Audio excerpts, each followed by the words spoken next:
Good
evening, everybody. Good evening. How's everybody doing tonight? Let me turn my camera on here. My allergies are out of control tonight. So sorry I had to play that kind of twice, like the intro. Because every time, I swear, I go to sit down, I have to blow my nose. I don't know if it's the tulips or if it's just the allergies, because it's that time of the year. I never had allergies before 10 years ago. It's terrible. I hate allergies. I don't know how you guys do it. I hate it. Hi, ATS News. Hi, everybody. Hi, Summer. I saw that Teresa has family in. Hello. I'm a state over. They could have snatched me up. We could have cruised on down. I could be on the beach right now. And my allergies don't bother me in Florida. For some reason, I don't know why. I saw Eddie was here. It was so funny, Ashley Higgins, you actually messaged me, and asked me if I was coming live, and I just got done talking about you. Like, I was like, is that a thing? Should I go live? Hi, Avery. Hi, Tony. Yeah, so I was like, okay, yeah, I'll go live. And then I came home because I had a couple things I was going to show you guys anyway, and then some more news came out. So I was like, and it's actually news I want to hear. So it's not news that, has already been told before, because we have a couple of those that's been happening lately. So hello, L-Beam. So without further ado, I'll get into it. Your allergies are bad too? Oh my Lord. Mine are like on a whole new level this year for some reason. Remember, okay, so 2 weeks ago, I told you it's still itching for some reason. Left side of my nose started itching, which is like random. And now it's just like my whole right side. Allergy medicine doesn't do much because I can't take it. Something in the antihistamine, I'm allergic to that. So who would have thought? Who would have thought? So if you guys wouldn't mind hitting the like button, if you guys want to subscribe to the channel, we do talk true crime here every day. I did take yesterday off, which was really weird. I didn't even do a pre-recorded yesterday. The last time that happened was last year sometime. I can't remember when. Because if I'm not on live, I'll at least do pre-recordeds for you. So I have a ton of stuff to show you guys tonight. So I figured we could just go, left to right here on my computer. So Nancy Grace came out with a new video over Brian Kohberger. This came out yesterday. It says 12 hours. Guess I'm just going to refresh the page. Better not do anything. Oopsie. I'll say better not do anything crazy. I always get Nancy in a beautiful light too. So of course, let me share this with you and put me down here. Let me play it a little bit. There we go. So she is going to, I listened to this yesterday. Actually, no, this was today. Wow, guys, it's been a long day today. I had a doctor's appointment this morning, so my days are getting mixed up into last night. Does that ever happen to you when you have to wake up early? I had to get up super early, and I'm not used to. I'm used to getting up super early, but I'm not used to having to do something if I don't want to do something right away. I don't have children. I have dogs, and Vincent's on morning duty. So normally, I'm usually sleeping in for a minute, but Not this morning. I had to meet the new counselor. And she reminded me of Ashley Higgins. I don't know why. Ashley, I don't even know really what you look like other than your picture on here. Like I could see you a little bit, but you and her you guys look a lot alike. So, well, we've got all kinds of people in here. We got Avery and I saw someone else come in, Happy Days. I just love that name. And Sergio. Well, look at that. I'm going to name everybody tonight. Look at me over here naming names, Huckleberry Hound. I'll say them all tonight. I'm on it. I feel like it's been like a vacation. I haven't been on for a night. So I figure we'll go ahead and play Nancy Grace first, and then we'll just make our way across. News Nation has come out with some new clips tonight. The ones they came out with last night, we'll go over them, but I feel like they're garbage. And some of them were, in my opinion, and I'll tell you why. But the new ones that they came out with tonight, I don't know who their source is, but I don't know. It's good. So stick with me. Make sure, stick with me. Hit the subscribe button and all that good stuff. Also, if you have any questions over like the Idaho 4 case or, really any of the cases we cover, you can throw them in the chat and I'll answer them, or one of the mods will answer them, or just somebody in the chat will, because we're all pretty familiar with most of the cases that are around here right now. So, also I could drop the link. If someone wants to come up, I'll play a little bit of Nancy Grace first, and then I'll drop the link. I will put our members, if anyone wants to become a member, I will put that in the tab right now, or in the chat right now for you guys. And let's see. I think that's all. Oh, also, you know what I thought of right before I came on? Don't want to bring the crowd down or nothing, because this is that's not a good thing, but it's a good thing. So my father today, it would have been his birthday. So if you're listening, wherever you're at, Daddy, probably up there listening, happy birthday, Dad. So I was like, I'm going to tell him happy birthday. He passed away 15 years ago this year, but he would have been 62 years old today. And I could not imagine that. I could not imagine him at 62. So I figured, say happy birthday to my daddy. Because if he was around, he would definitely have a YouTube channel. The whole 9. That was him. And his would be way, way cooler than mine. So I'll go ahead and play a little bit of Nancy. She talks to, let me see who, I think it's Michelle Dupree. So, whoops, just went off. Brian. Cheryl McCollum, sorry. And I'll go ahead and play this for you guys. Kohberger, the man accused in the murders of 4 beautiful University of Idaho students. In the last hours, we learned that the search warrants executed by law enforcement could be more crucial than we could ever have imagined. What do I mean?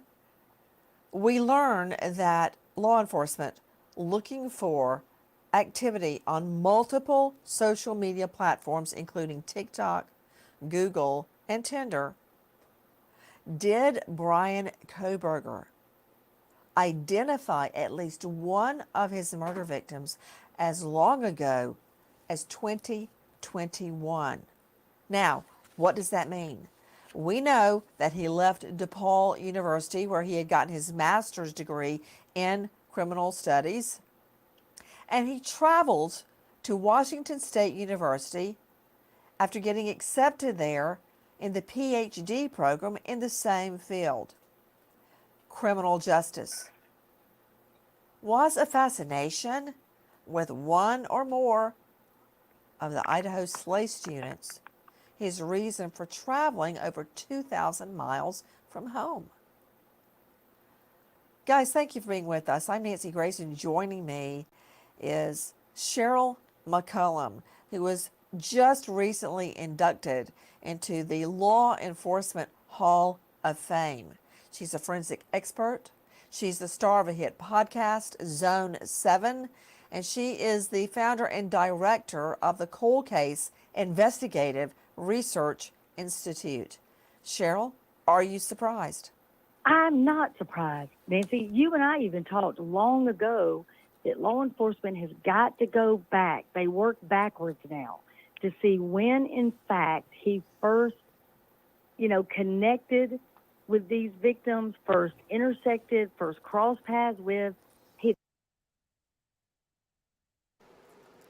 I forgot to tell you guys this part.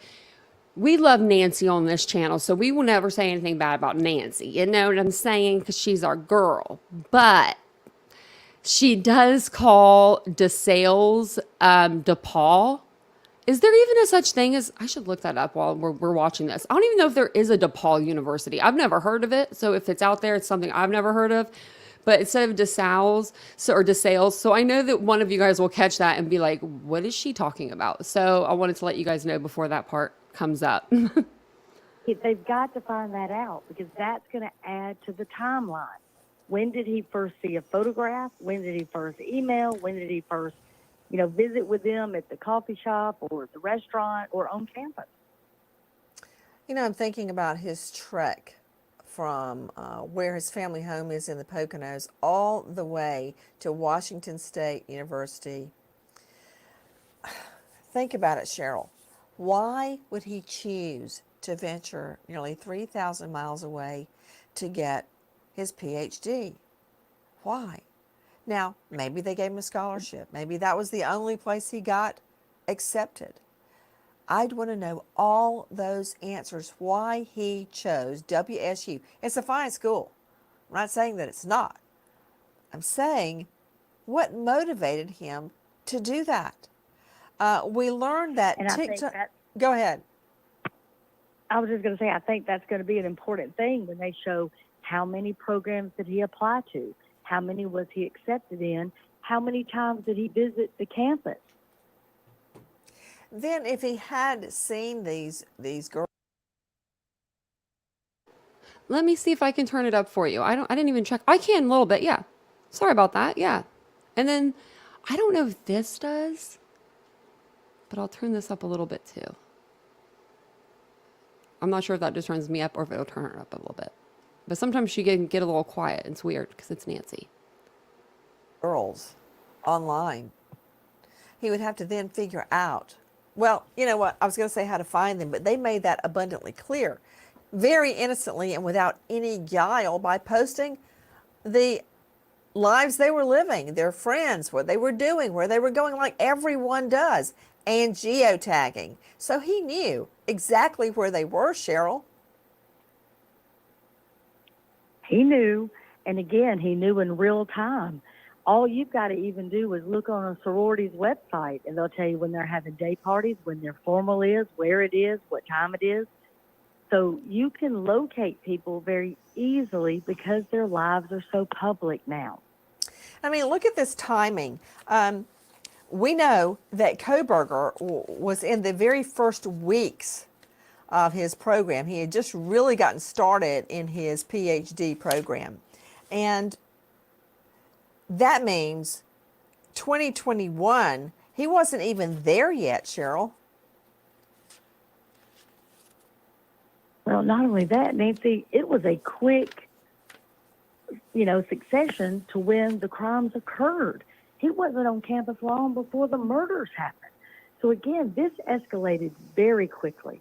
And of course, the Extremely girls fast. were already there. Because remember, one of them had already graduated and had taken a job in Texas and only came back to show her friends her new vehicle, right? Remember that? So they were there. That's those heartbreaking part. Yeah, they were there in 2021.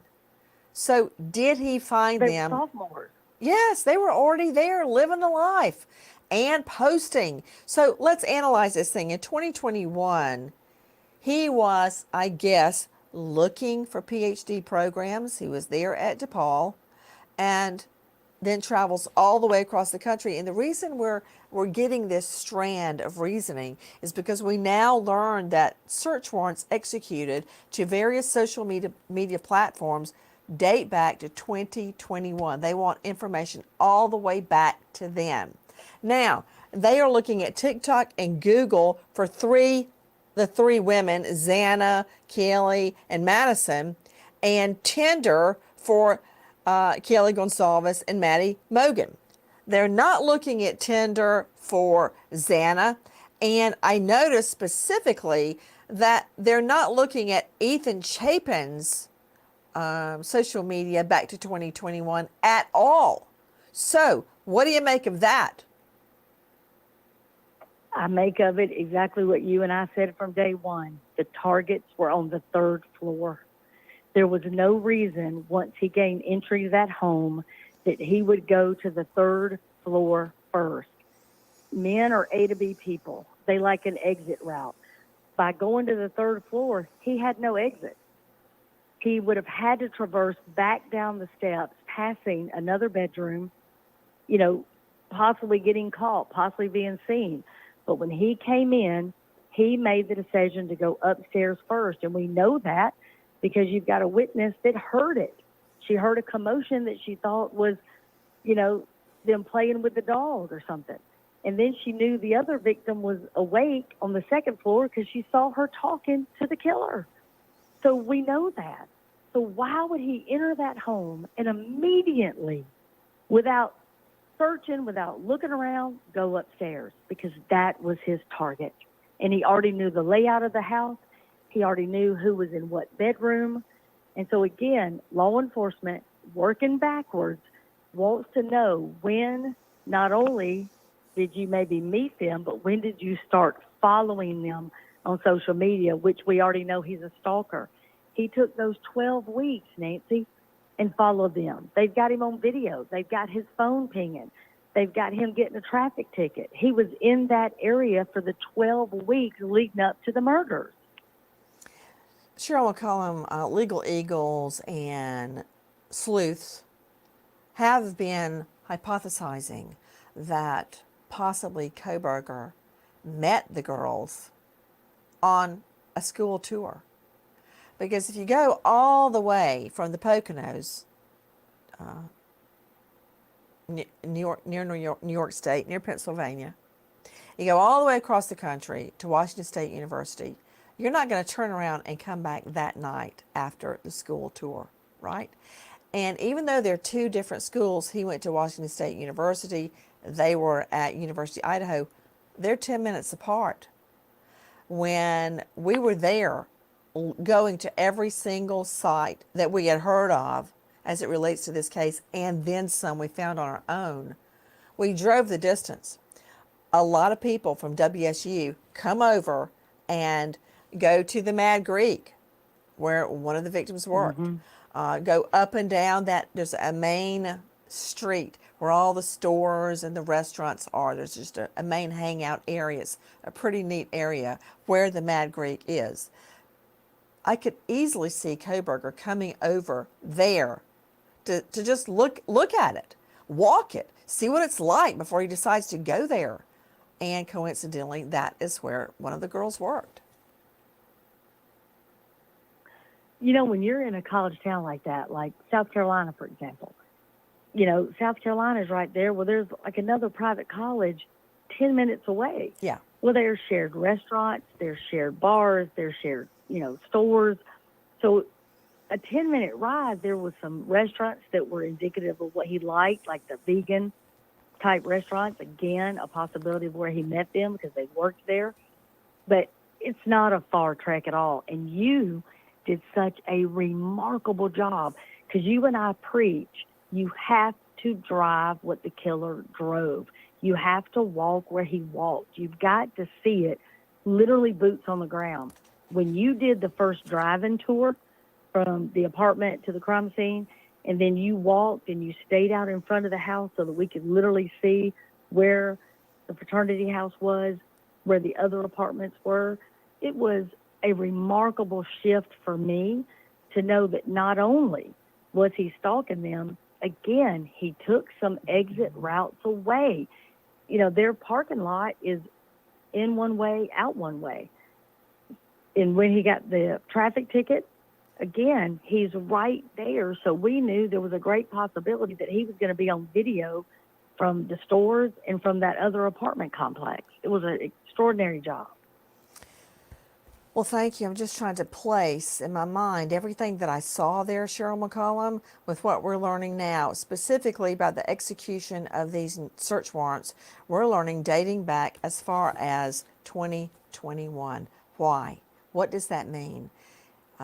It suggests that LA law enforcement believes that Kohberger was communicating with, or at least trying to communicate with, at least one of these girls long, long before they were murdered. What else do we know? We know right now that Kohberger is obsessed with coverage of his own case.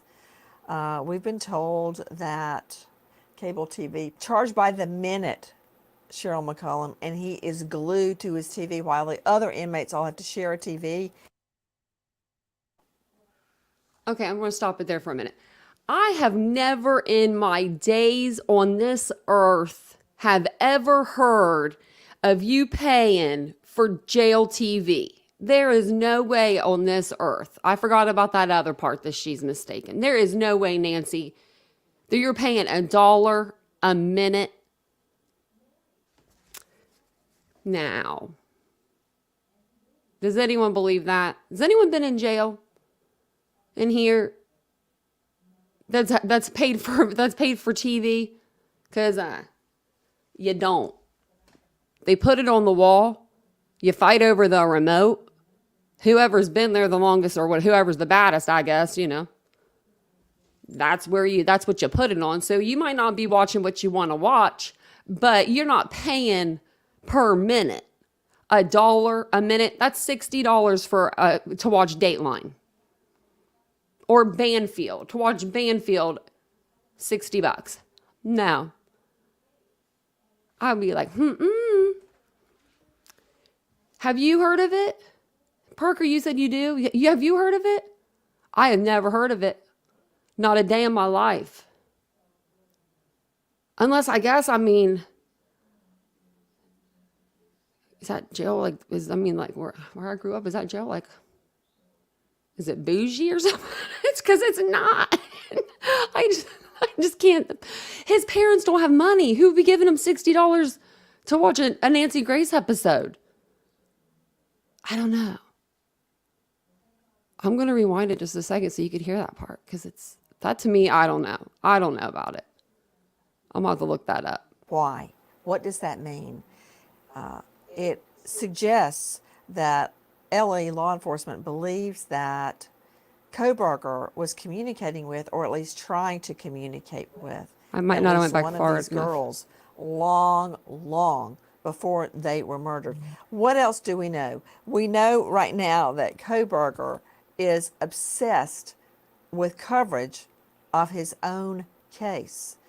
We've been told that cable TV charged by the minute, Cheryl McCollum, and he is glued to his TV while the other inmates all have to share a TV. He has his own.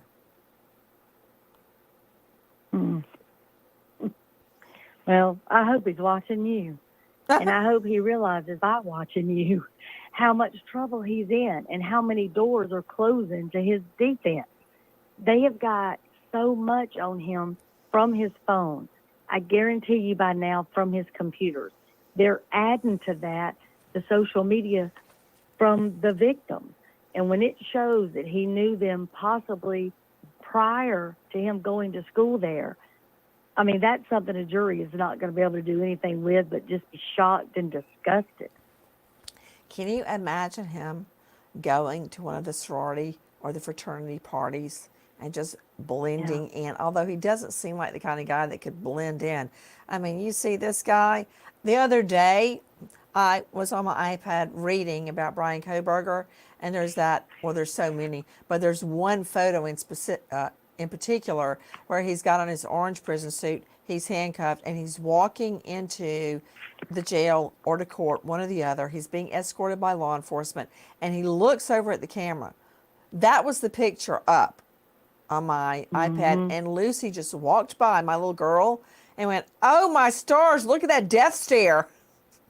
And she's just 15.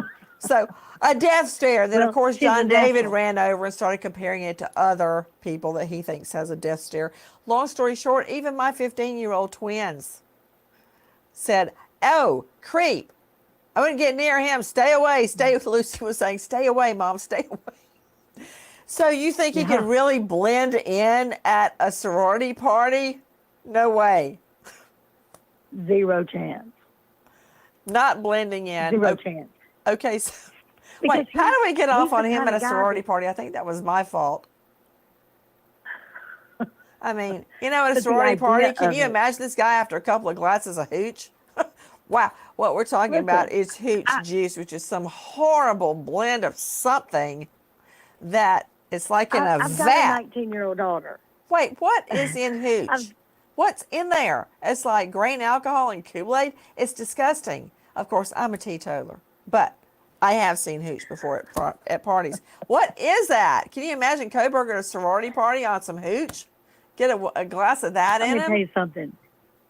What? He would stick out so bad because not only is he a creep to women, men think he's a creep too, and that's rare. That men would say, "Yeah, there's something up with this guy." You There's mean that a something man off would about pick it. up on any nonverbal communication? Is that what you're trying to say? Yes, because You but know, here's I something say you that and to I have my talked husband about. all the time, like, what's wrong with you? And of course, he's found a way to deflect that, sadly. He goes, everything. And then that kind of leaves me high and dry. I have nowhere to go after he admits and confesses, so I just have to walk off in defeat. Now I have a question. Isn't hooch fermented fruit? Or is that just what they call it in prisons? Like, where they just like let the fruit just ferment or whatever? I think that's isn't that what hooch is? If not, I've never had it. I've never had fermented fruit though either. I've had Hairy Buffalo, which is kind of like that. They just, with liquor. So let me know what's in hooch. I don't know for sure. But if Nancy ever had some, that would be awesome. But, like, I try to And say the something greatest like, thing about his answer, the what? greatest thing about David's answer is if everything's wrong with him, but you picked him. Yeah, I always say, you know what, David, it's my fault. You can't help what you are, but I selected you. But I turned the table on him with that too. But wait a minute. Okay, we were talking about sorority and the hooch. Oh, nonverbal communication. You should see this. Like, I'm with the twins, and of course, John David wants to watch John Wick 1, 2, and 3 to prepare for John Wick 4. And I'm like, no, your dad specifically wanted to watch the National Geographic, the one where the animals fight each other. And I look at David and go, like, I'm making a face like, isn't that what you said, David? Isn't it? And of course, David goes, what? Just, What? yeah, what? The animals fighting each other, National Geographic. Anyway, my point is, they don't seem to pick up on nonverbal cues as well as women. I'm not hating and I'm not judging. Right. I'm just putting it out there. Well, I tell you what they're great at. They're great at summing up other men. That's true. Again, That's really they true. are. You So know, if and I a always man wonder ever why a tells guy you- can spot another guy loser a mile away, but women fall for them and marry them for Pete's sake. But, okay, wait. Kohberger at the party with a glass of hooch in him. He's still not going to blend in. Yeah. But when you say No. that, okay, wait a minute, back to our train of thought. I blame you for driving this bus into the weeds. Let's get back into the middle of the road. You're right, because, wait a minute, this happens every time I'm alone with you, Cheryl McCollum. Okay, where we were is that he's creepy. Lucy saw it, John David saw it, but it's not just them. Think about at the restaurant when he would go up, restaurant bar, he would meet a girl and go, what's your home address? Of course, they ran Right. from that, and to the point where he put off so many women that they asked him to please stop talking to women or just leave and don't come back. Remember, there's that incident. And then there's the teaching Yep. assistant incident where he seemed to pick on women to the point that he was going to lose his teaching assistant position as a PhD student. It's not, oh, and I spoke to a student there, and she told me that he had a reputation for being really hard and picking on girls. So if it was just one person saying it, you could discount it. But Cheryl, there's so many people saying it that he was just But off-putting. Nancy, What? I think we got to be clear though. If you're somewhere and Denzel Washington walks up to you and says, "What's your home address?" Honey, I'm gonna say 16 North Lake Drive. Come on. Yeah. You may be tempted, but I will do nothing to lose full custody of the twins. I don't care if it is Denzel Washington. You know, why am I You know what I'm fantasizing saying, with you about Denzel Washington? This is about Brian Kohberger and the search warrant and his obsessive right? watching of TV of himself. It's by the minute you have to pay, by the minute, and he apparently watches it obsessively. Okay, so we know he's obsessed with watching himself on TV and coverage. We also are learning his family has not visited him at all. What does that mean? Well, they may not be visiting him, but somebody's paying for that TV. So we either have Exactly. mom and them spending and putting money on his books, or he's got some, unfortunate female that thinks, he's going to now fall in love with her like they sometimes do. But again, he is focused on himself, which has been his problem since he was about 4. And this is nothing unusual. His family probably is not going to make the trip as much as anything. I think his sister has already made some statements. I think his father has made some statements, but they are in a horrible position. They are probably being ostracized by friends and family. They don't know where to go. They don't know what to do with this. I'm sure they want to support him on one hand and think this cannot be true, but on the other hand, they also know what they know. They know he came home and washed his car for the first time ever. He took the trash out probably for the first time ever. He did dishes, which doesn't make any sense. He's never done that before. So they know he was acting oddly, that he's done some things that have been odd for years. This is not something that's going to catch them completely off You know guard. what's interesting? How many times in a murder case and other cases, maybe not drugs, maybe not drug cases where you've got a doper in the neighborhood, but I'm talking about person-on-person cases like murder, assault, domestic violence, rape, sodomy, child molestation. Person-on-person cases. When you go in the neighborhood, you people say, I know that was a weird dude. That was one freaky guy. And they can never quite put their finger on it, and then they get arrested for a violent crime. Mm-hmm. Same thing here. All the time. All the time. And it is the same thing here. Even not just the neighbors. If you listen to what his, quote, friends said about him, he was mean to them. He would be rude to them. He would say things that were off-putting. He would say things that were bizarre and vulgar. So these are people that are his buddies, his cohorts, the people he hung out with. If the closest people to you, that's how they're describing you, well, there you go. Well, they may not recognize him now because another revelation is that he has lost a ton of weight behind bars. He was already tall and lean, but now he's apparently lost a lot of weight behind bars, and that brings to mind two things. Number one, Ted Bundy, who escaped from jail. Was that his first or second escape, Jackie? He got small enough to get through a what would you say, a square in the ceiling. And number two, he's a vegan, or he was when he went into jail, so he must not like the food. I don't want Kohberger escaping. I doubt there's 2 or 3 things he can eat a day, and it's not what he's used to. Again, if you look at the places that he frequented, they were nice, upscale restaurants. That ain't where he is today. And also, the thing about jail is you're surrounded by other people. Even if you have a cell by yourself, right across from you, either side of you, it's loud, it's disgusting, it smells, it's constant. It's not like he's just relaxing and hanging out. This is a completely different world. He went from a college setting where he was a TA, where he was in control. He was revered, he thought. He was smarter than anybody else in the room, to now he's a number.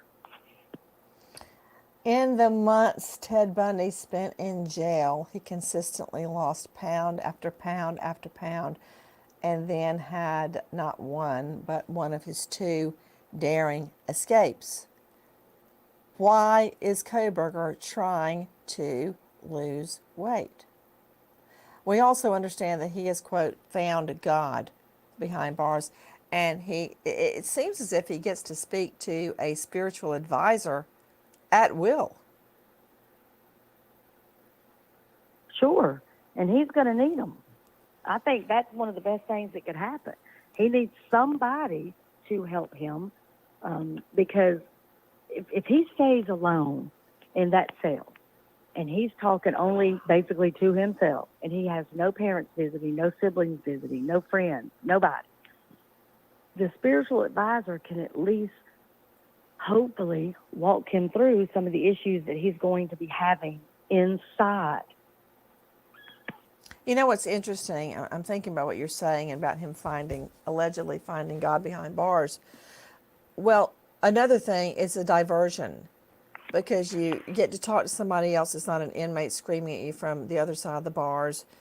He may be getting reading material from the advisor. I'm not sure about that, but it's a diversion. I remember very well prosecuting inmates would suggest they were going to enter a plea, and just to have the trip out of the jail on the county bus to come to the courthouse and Sure. be somewhere different than in their jail cell. So for all I know, that's what's happening with his spiritual advisor. It's just a diversion. Hey, we got people that plead not guilty so they can just go to trial to order what they want for lunch. I get it. You're now stuck there. The reality of what the rest of your life is going to be is hitting you. But I am not going to discount anybody from trying to get right with whatever higher power they might need. Maybe he'll even come to it and say, you know what, I'm going to confess to everything. I mean, if you're really walking that path, then freaking walk that path. You know, Cheryl McCollum, I doubt that's going to happen. But I just want to touch one last time on these search warrants. If this were anybody else other than someone like Kohberger, I would say, no way. Kohberger is a whole nother thing. He is the kind of person that would follow somebody from 2021 to the time of the murders. I could see him doing that, obsessively watching their every move. Could you see that? I can see that. And you remember, you and I have a friend in common that's an FBI agent that said that he taught his daughter not to smile at strangers because a stranger could take the wrong message from you smiling at him. And he taught her that all the way through college. He would say, don't do it, don't do it, don't do it. Kohberger might have got it in his head that somebody liked him, that somebody was his girlfriend, that somebody was going to be the love of his life. And if anything changed, like her moving out, her going to Texas, whatever prompted him to do what he did, I think, again, came from the third floor. One of the victims wasn't supposed to be there. And again, a strange car did not deter him from going in. I think it's because he already knew it was her. We wait to find out the return on these search warrants. Well, Michelle McCollum or whatever her name is, she pretty much just told us who she thinks it was targeted against. So I'm pretty sure when they're referring to the search warrants dating back to 2021, I think they're just dating them back a year just to be on the safe side. That way they don't have to go back and get another warrant. Like if they only get it, let's say for 6 months, and then they get to the 6-month mark and they're like, they see Brian Kohberger, but they don't have a warrant to go any further. Does that make sense? Like just get the whole year before. I don't think it's because he was like per se following them or stalking them for that long. I don't really think that could be it, but I do think that he was probably following them. And he had to have maybe went to a party at that house. I don't know. But when I got on Zillow, and okay, I grew up with all the men in my family are builders. I mean builders, like homes, more homes, like at least five men in my home, like that are in my almost immediate, close to immediate family, uncles or, my dad or my brother, they're all builders. So I can usually look at a house and tell you what it's going to look like, even if it's just like the shell of it and they're just like starting to build it or whatever stage it's at. This house had me through a loop. I mean, through a loop. So even when I look on Zillow or I looked on College Pads, I think was the first website I saw it on. And I was like, I don't know how this house is set up. So even if you knew the basic setup of it, I don't know if you would know about that little step. There's like a step down by Xana's room. That step, even if you knew that step was there, I feel like you would trip over it. So for him not to trip over that on the way back through, it's just, I don't know. What do you guys think? Do you think he could have been there before? Is it just me?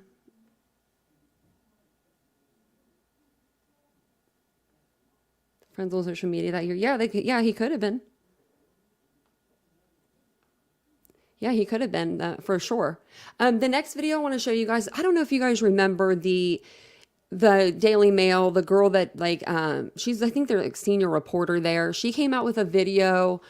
It was probably like a few weeks ago on like who she thought the target was and how she thought like the murders went down and stuff of that nature. She came out with another video, and she actually, for being like Daily Mail, I know that, she actually, I don't know, I like the way that she talks, and I like the way that she puts things together. She doesn't, I don't know, it doesn't sound like bullcrap in my opinion. Too much like bullcrap, you know, she's only basing off like what we have, so. And she does keep it, other than if she's speculating, she'll tell you that she's speculating or whatever, but she tries to keep it, I think, factual, so.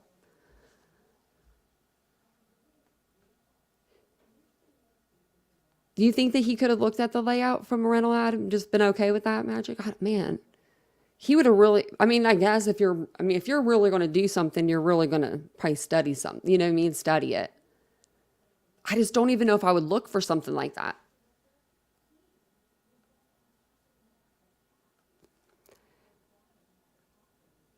Oh, look at that. He could have went to a party and checked it out. That's what I was thinking, maybe. I mean, because like people come out and said that he did go to like a pool party and he did go to this event with them. And, you know, so I mean, he did go places. He wasn't that introverted. I'm sure he was extremely introverted though. I think he was in the house and at first I didn't think that, but the more and more I think about it, I'm like, I think he was in there just to know where to go. You know what I mean? To like skip the first floor completely. Don't go to Dylan's room. Go to the third floor first. I don't know. Oh, I thought that was someone else saying that, Teresa. I thought someone else was saying that they live there. Where you live. I was like, oh, wow, look at that. So the next video I want to show you, it's going to be just like on Brian Kohberger, and if she believes he's going to get the death penalty, but that's not all what it's about. It's actually a good little video. Let me share it with you. And then some new stuff came out tonight, and then some stuff came out last night that I was going to show you guys. And I can hear Banfield talking, so I'll see if she's like posted anything. Usually, like once they you know, they do like a news segment, they'll post it, like that part of that clip of it within like the first few minutes. So I'll keep my eye out on that too. Have you guys seen this? Let me know in the comments if you have. This was someone who had to have a huge amount of rage to slash 4 people. It doesn't matter how much you take Ajax or Mr. Clean and use it on your car. You can't escape these damn things. Why would someone kill 4 innocent people? And why should I put this person to death? DNA found on a knife sheath, a latent shoe print at the crime scene, a suspicious car repeatedly spotted circling the house. Eyewitness testimony of a 21-year-old college student who came face to face with a masked killer. These are just a few pieces of evidence that prosecutors will use to string together the grisly story of the Idaho college murders.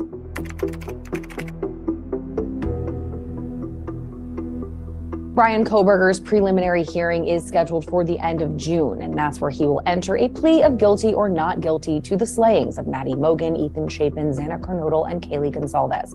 It's also where we will finally learn if prosecutors will seek the death penalty. Now, right now, all signs point to Kohberger pleading not guilty, which means we will be off to the races for a jury trial. So between now and then, the district attorney's office in Idaho is already crafting what they hope will be an ironclad case to put the suspected killer behind bars for good. So how will they do it? Well, I parsed this question out with a trio of experts to determine just how strong the case is against Kohberger. And let me tell you, there is a lot more than just some touch DNA. Now, even though there is a sweeping gag order limiting information about these legal proceedings, a deeper look at what we already know uncovers new information about how the state will prosecute the 28-year-old PhD student. Former federal prosecutor Nima Rahmani laid out the route to conviction pretty simply: presenting hard forensic evidence that definitively connects the defendant to the crime scene is the fastest way to a guilty verdict. What I would like if I were prosecuting this case and you're dealing with a quadruple stabbing, I would like a lot more forensic evidence. Investigators have combed through the crime scene multiple times looking for just that kind of evidence. They've also searched Brian Kohberger's apartment, on-campus office, his car, and his parents' home. There is a seemingly endless list of potential places for forensic evidence to be lurking, and countless ways for DNA or hair or fibers to have transferred between the perpetrator and the victims. Forensics expert Joseph Scott Morgan says that blood is the richest kind of DNA evidence, and this manner of crime, this gruesome stabbing, had a lot of blood. Now, police have said it was one of the bloodiest crime scenes that they had witnessed, and they have reason to believe that when the suspect fled from the scene into his car, he was covered with cast-off or blood spatter all over him. So let's take a step back and look at this a little deeper.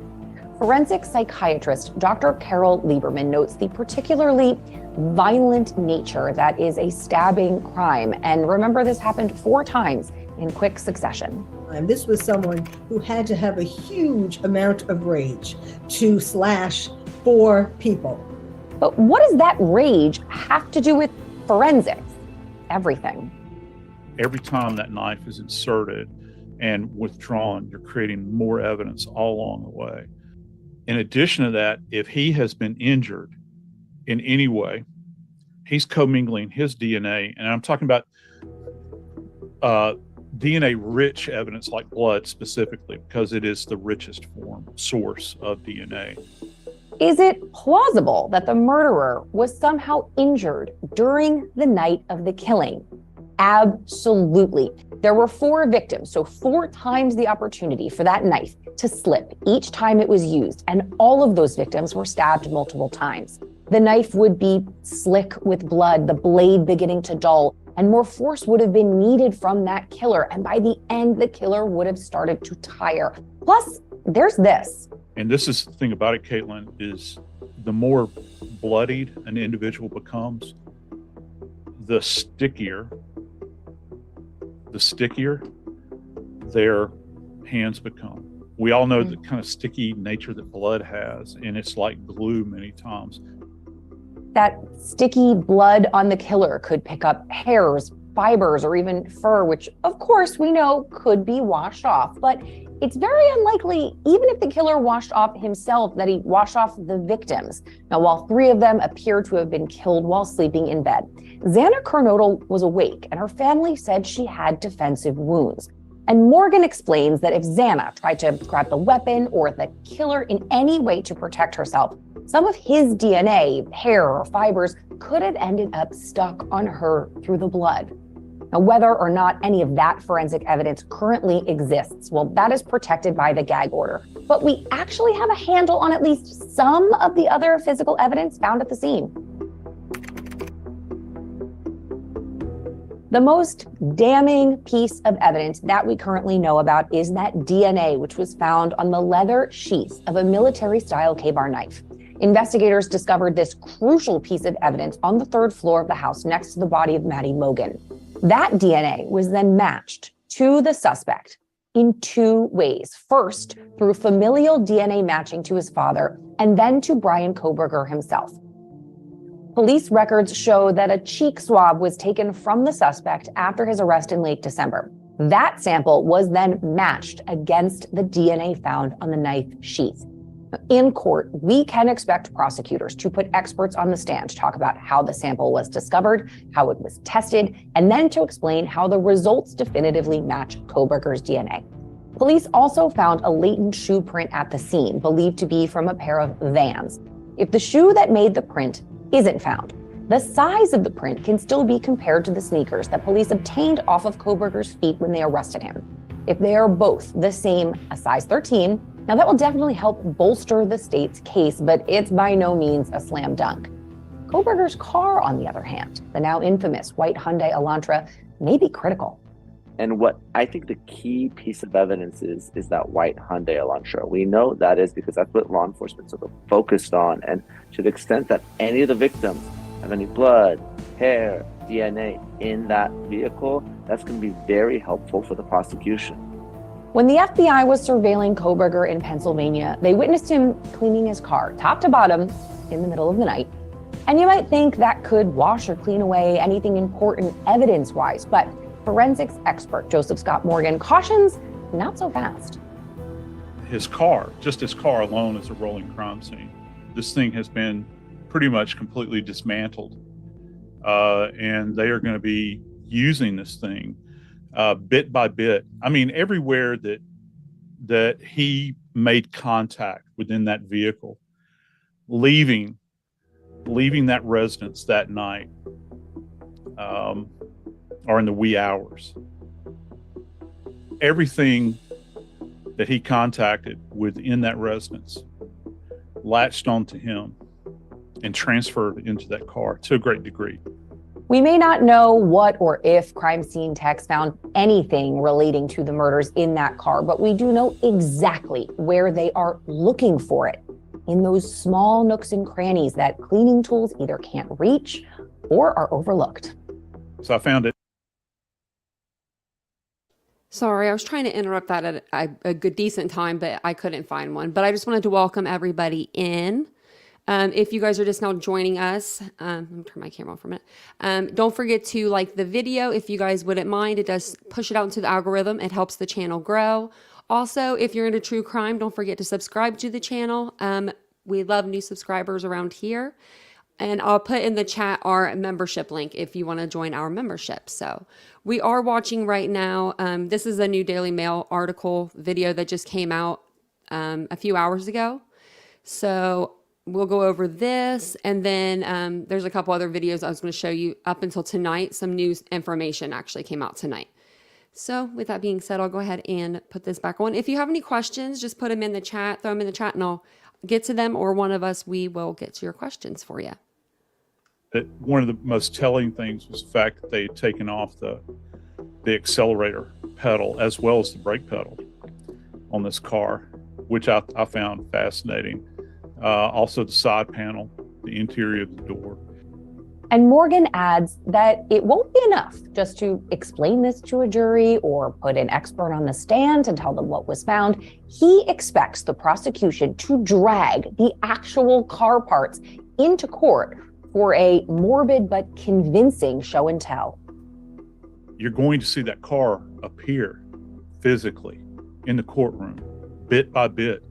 They will bring the seat in there, the headrest, armrest, side panel, pedals, gear lever, anything that they can where there's contact trace evidence on those surfaces.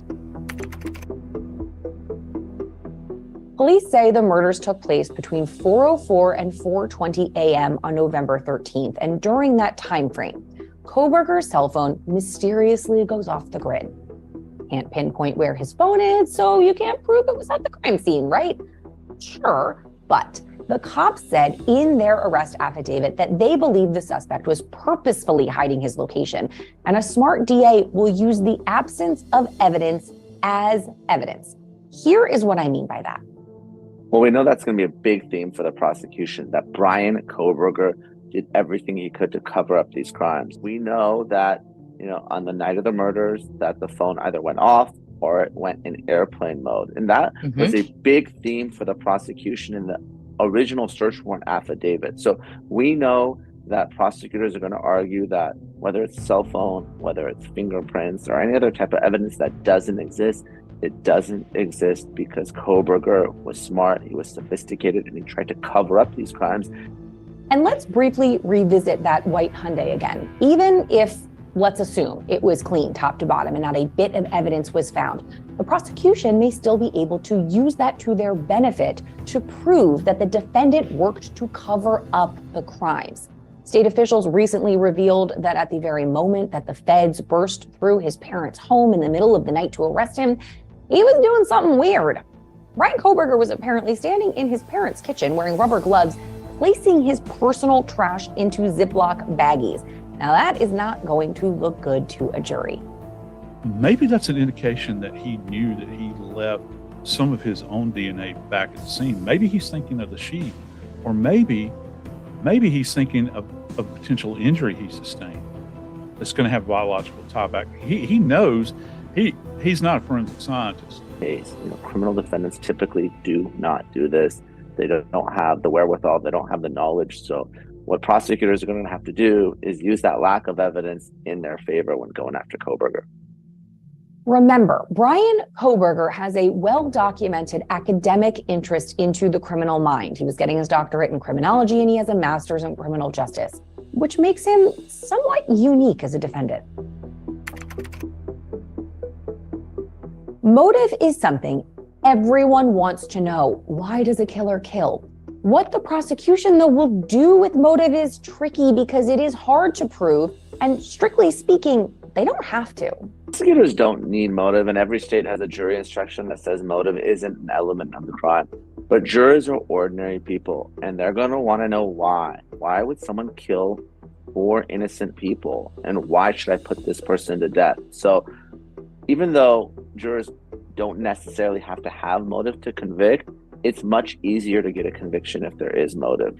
Okay, so it's not necessary, but it is helpful. And in the absence of a manifesto or a confession, the state's going to have to come up with their own theory of Kohberger's alleged motive.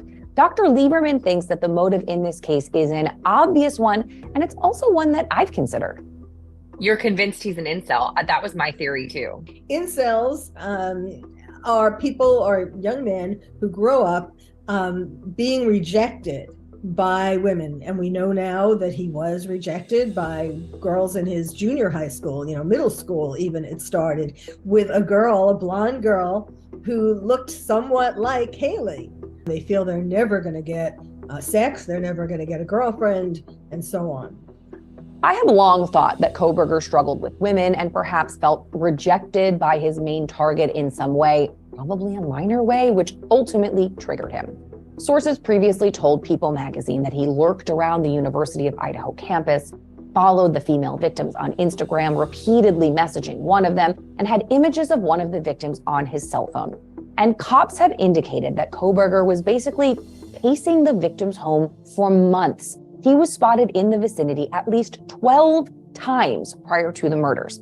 Now, all of this can help the prosecution put together a case for motive. To the extent that the prosecution can come forward with some stalking theory, I think that would be helpful for their case. And the cell site evidence does also show that Kohberger was at the scene of the murders the morning after the killing. So, him being there does help. Again, it's not necessary, but it's very helpful. The prosecution can come up with some sort of theory as to why Brian Kohberger did this. Still, they need more, and we know where they are looking for it. Dozens of companies were served search warrants in the case. Banks, knife companies, eBay, Amazon, police forensics labs. But I want to focus on the ones that may help with motive. Investigators believe that Kohberger likely had collections of data on his victims, on the home where they lived, and how to kill someone, and they went in search of this digital trail in a few ways. I'm fascinated to find out what's on that tower computer that they took out of his apartment. And my colleagues that work in electronic and digital forensics, they're salivating over this because he left a footprint. It doesn't matter how much you take Ajax or Mr. Clean and use it on your car. You can't escape these damn things. Okay, so remember these search warrants that I just mentioned. A ton of them were for digital companies. Google, AT&T, Snapchat, Facebook, Instagram, dating apps, and Reddit, and that's just to name a few. All of this information, depending on what they find, will go to motive. The prosecution will use forensic, digital, and physical evidence, along with witness testimony, to paint the jury a picture that the defendant, Brian Kohberger, is a cold-blooded, premeditated killer. And if the jury starts to look at Kohberger as anything but, they may even call up a forensic psychiatrist to just nip that right in the bud. You know, they're looking to try to minimize any kind of mental health issues or anything that would make the defendant seem sympathetic. So they wouldn't necessarily see the defendant for as long a period of time. The burden of proof in a criminal case is as high as it gets. 12 jurors will need to be convinced beyond a reasonable doubt that the defendant is guilty. And that entire burden rests in the prosecution's hands. Brian Kohberger stands accused of 4 counts of first-degree murder and felony burglary in the gruesome stabbing deaths of these 4 innocent University of Idaho students who were just on the cusp of their young lives. If this video makes it sound like it's just an open and shut case for the prosecution, make sure you come back next week when I break down all of the different avenues for Kohberger's defense, and it might get you questioning everything.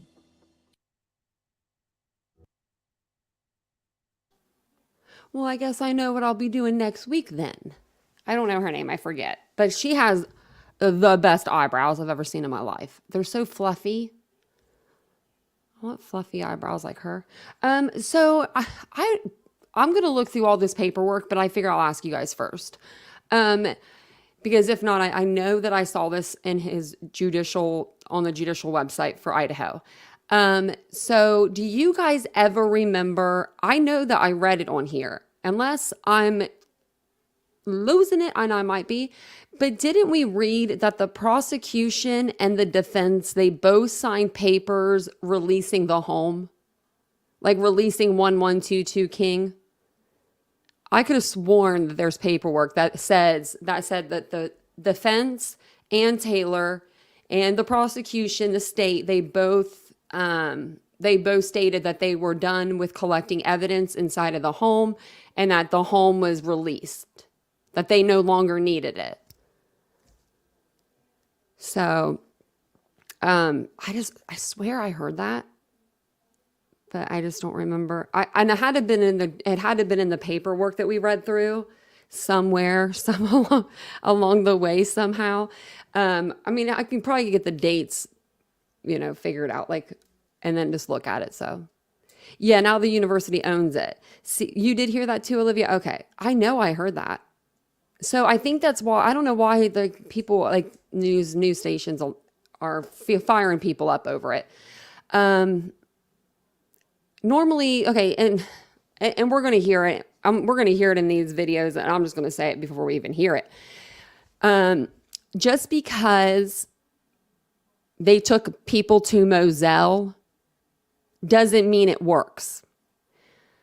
Murdaugh wasn't convicted on their trip to Moselle. He was convicted because the dumbass said he wasn't at Moselle and his son's Snapchat video put him there. That's why he got convicted. I don't know why people keep bringing up Moselle. But they took the people to Moselle. I'm sorry, y'all. That's the first time since Casey Anthony, and then before that, O.J. Simpson. Those are all outdoors too. You got to think outside. And these are normal people like you and me. Would you want to go in that house with 12 other people and a jury, and a judge, 2 prosecutors, a bailiff, and a couple security? Would you want to stand in that blood and look at it? I mean, I don't know. Just put yourself there. Not me. I would say, sorry, I can't do jury duty. I would be like, I hate Brian Kohberger. Which I do, but I don't hate. Hate's a strong word. But I do hate him. I don't like him at all. They do, Paula. That's what I said. We did a whole video on that too. And the 3D imaging, the one I showed y'all, it was kind of an old episode. So it was kind of an older show, but then we came back because Vincent was like, oh, it's about cameras, and he knows a lot about cameras. So he looked up stuff and we did a whole video on it. because I think they can get. The only thing that is different is, and I'll admit this, is the layout of the house is weird. It is weird, but I mean, all those, it might be a big house, but everything is so tight in that big house. You know, you just all be all like this. I don't know. Ooh, I do. Kelly, I do cover her. Yeah, we cover Letitia. Yeah, we do. We cover her over here. Yeah. Unfortunately, she's one I like to punch in the face. I hate that woman. Okay, so Kohberger, I don't know. Her and Kohberger, probably my two favorite people, you know, in true crime right now. Yeah, I really don't like that woman. But I think that we are going to, I don't know if I'll this is like taking a little sideways turn for a minute, but I may stream tomorrow the trial, but I'm not sure if I'll stream the whole day. But yeah, but when it comes to Brian Kohberger's, then we will be here for that every single day. I'll be camped out in this bedroom. We'll be here. They do have similar eyes. They do. They have that shocked phase, the empty eyes. When we saw Letitia, when she came in, I zoomed in on my phone and her eyes were like black holes. Like that's what it looked like on the camera. I was like, mm-mm. So I want to take you guys back in time. This is going to be fun. So yesterday, I don't know if you guys watched News Nation yesterday, but I always have News Nation on because I just like watching the news, and I like watching News Nation. I like watching Kumo and stuff. He's kind of cute, you know, so I like watching Kumo. So they came out with a video. It's like breaking news on the screen. Pennsylvania police investigating Brian Kohberger and other homicides. And I'm like, are you friggin' kidding me right now with this? Because remember, Banfield already did this to us a couple weeks ago when she said she had that special for an hour, and it wasn't an hour special. It was her clips of all the week that we already watched. Then like 5 minutes of new stuff. They doing it again. So I don't know why they think this is a big story, because I'm going to show you guys this. This is me. This is my video. I should have got it to the part where we needed to be. But it literally, I say the same thing. Look, does Brian Kohberger have crimes back in PA? And this is from February the 7th, 2023. Me today for yet another upload. If you are returning, let's go this way. And basically, authorities in Pennsylvania are working to see if Brian Kohberger maybe has ties to any crimes in Pennsylvania. That is where he is from. That's where he grew up. He grew up outside of the Pocono Mountains there in Pennsylvania. And you get the picture. You know what I mean. You get the picture. So we already covered this. So breaking news on Kumo last night is the same damn thing. I'm going to play it. I'm going to see if there's anything different. I don't think there is. I listened to it last night. But I was just like, Kumo, don't do this to me. Because, you know, it's Kumo. I'm reading your stuff. I'm trying to read the chat. I really don't like her. Oh, Paul Revere. Yeah. Oh, my Lord, that guy. Is he still her attorney? Her attorney's awful. I'm sorry, but I hope she doesn't get like out on this because her attorney's so bad. Oh, wow. They're looking. Really? 10 years ago, though? Because they will say something about the Brian Kohberger case. They're looking into some, like, you know, the other cases, and they'll say, one of the videos they say, well, maybe before DNA was available or something like along those lines. And I'm like, what? I'm like, how old do you think this guy is? He's only 28. You can't get him for crimes that were done in the 70s here or the 80s. I mean, I think he's a little too young for that. But let's see what Kumo says, because I do love Kumo. Kohberger is sitting in an Idaho prison, right? He's awaiting trial for the murders of 4 college students. But tonight, I can report to you exclusively that authorities in Pennsylvania, where he was arrested, are investigating potential involvement in other outstanding homicides. Now, how would this work? And why would they be doing this? We have answers. Retired FBI agent and News Nation legal contributor Jennifer Coffindaffer and high-profile trial attorney Mark Garagos. Counselor, you had heard similar to what I just reported, yes? Yes, I have heard similar, and not just in this case, but virtually every high-profile case that is a circumstantial murder case, evidence murder case, you almost inevitably hear of some other unsolved murder, and law enforcement looks to see if they can link whoever the suspect is. And why that is? Well, for one thing, I suppose it fills a vacuum. Why did somebody do this when you don't have a motive? That is the most obvious, excuse me, explanation. Thank you.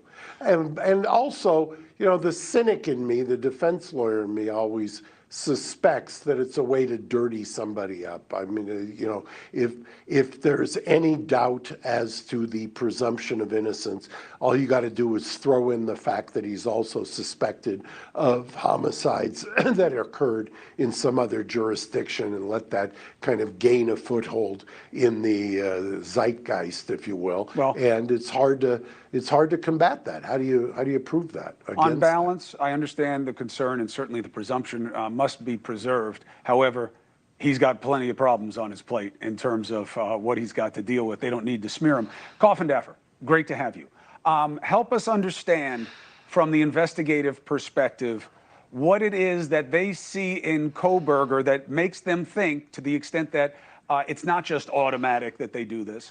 What kinds of things here would spark that kind of interest, and what would they be doing?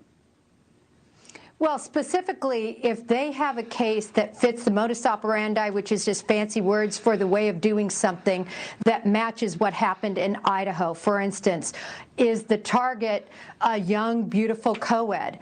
Was the weapon of choice a knife? Was the arrival and departure of the individual in a vehicle as opposed to being dropped off or by foot? Was the time chosen at this 3 o'clock to 4 o'clock time frame? How about the surveillance, geo-tracking, if you will, that would have been done of the phones? Did something like that occur at this location, at a location they're looking at, to show this time frame? And then finally, is there any surveillance or witness account of somebody being dressed like Brian Kohberger dressed? And in your experience, looking into something like this, they were not anxious to talk about it. No one said to me that this is pro forma, that this is what we do all the time. Do you see this as a signature type crime that might be noticeable in other cases?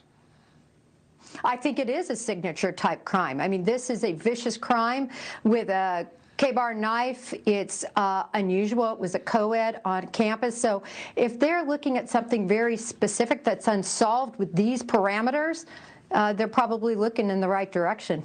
One other quick step on this, Counselor Garagos. The other thread of speculation that's out there right now, this I can actually report. I know that they're doing it. But we also hear, well, they're looking very closely at how he may have known any of these victims. How do you deal on the defense side with someone who has no reason to know these girls, knowing these girls or following them on social media or even being in their DMs?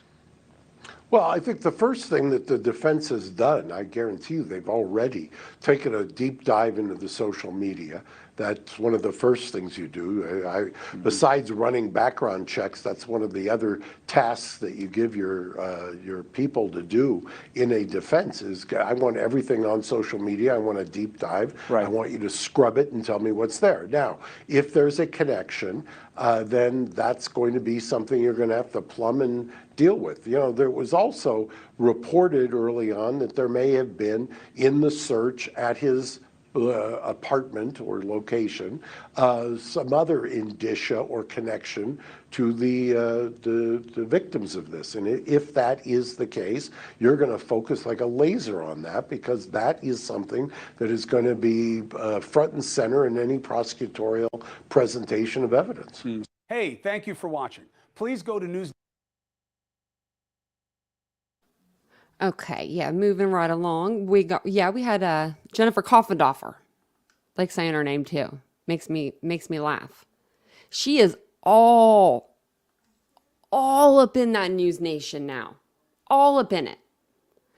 But I remember she was supposed to get us some answers about something. I forget now because it was so long ago. And she went on News Nation. She went on Banfield this before she was a correspondent there.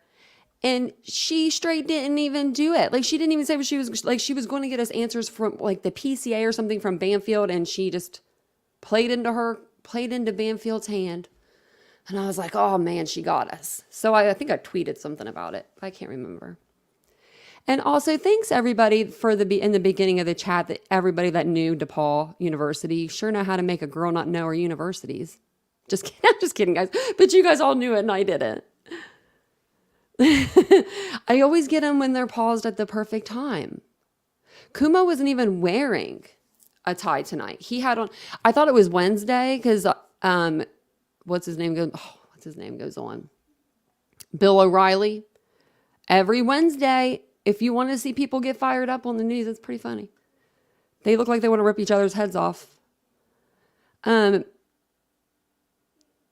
So this is kind of like in the same, like, you know, it kind of goes over the same thing, but we'll listen to this one. Let me see. Actually,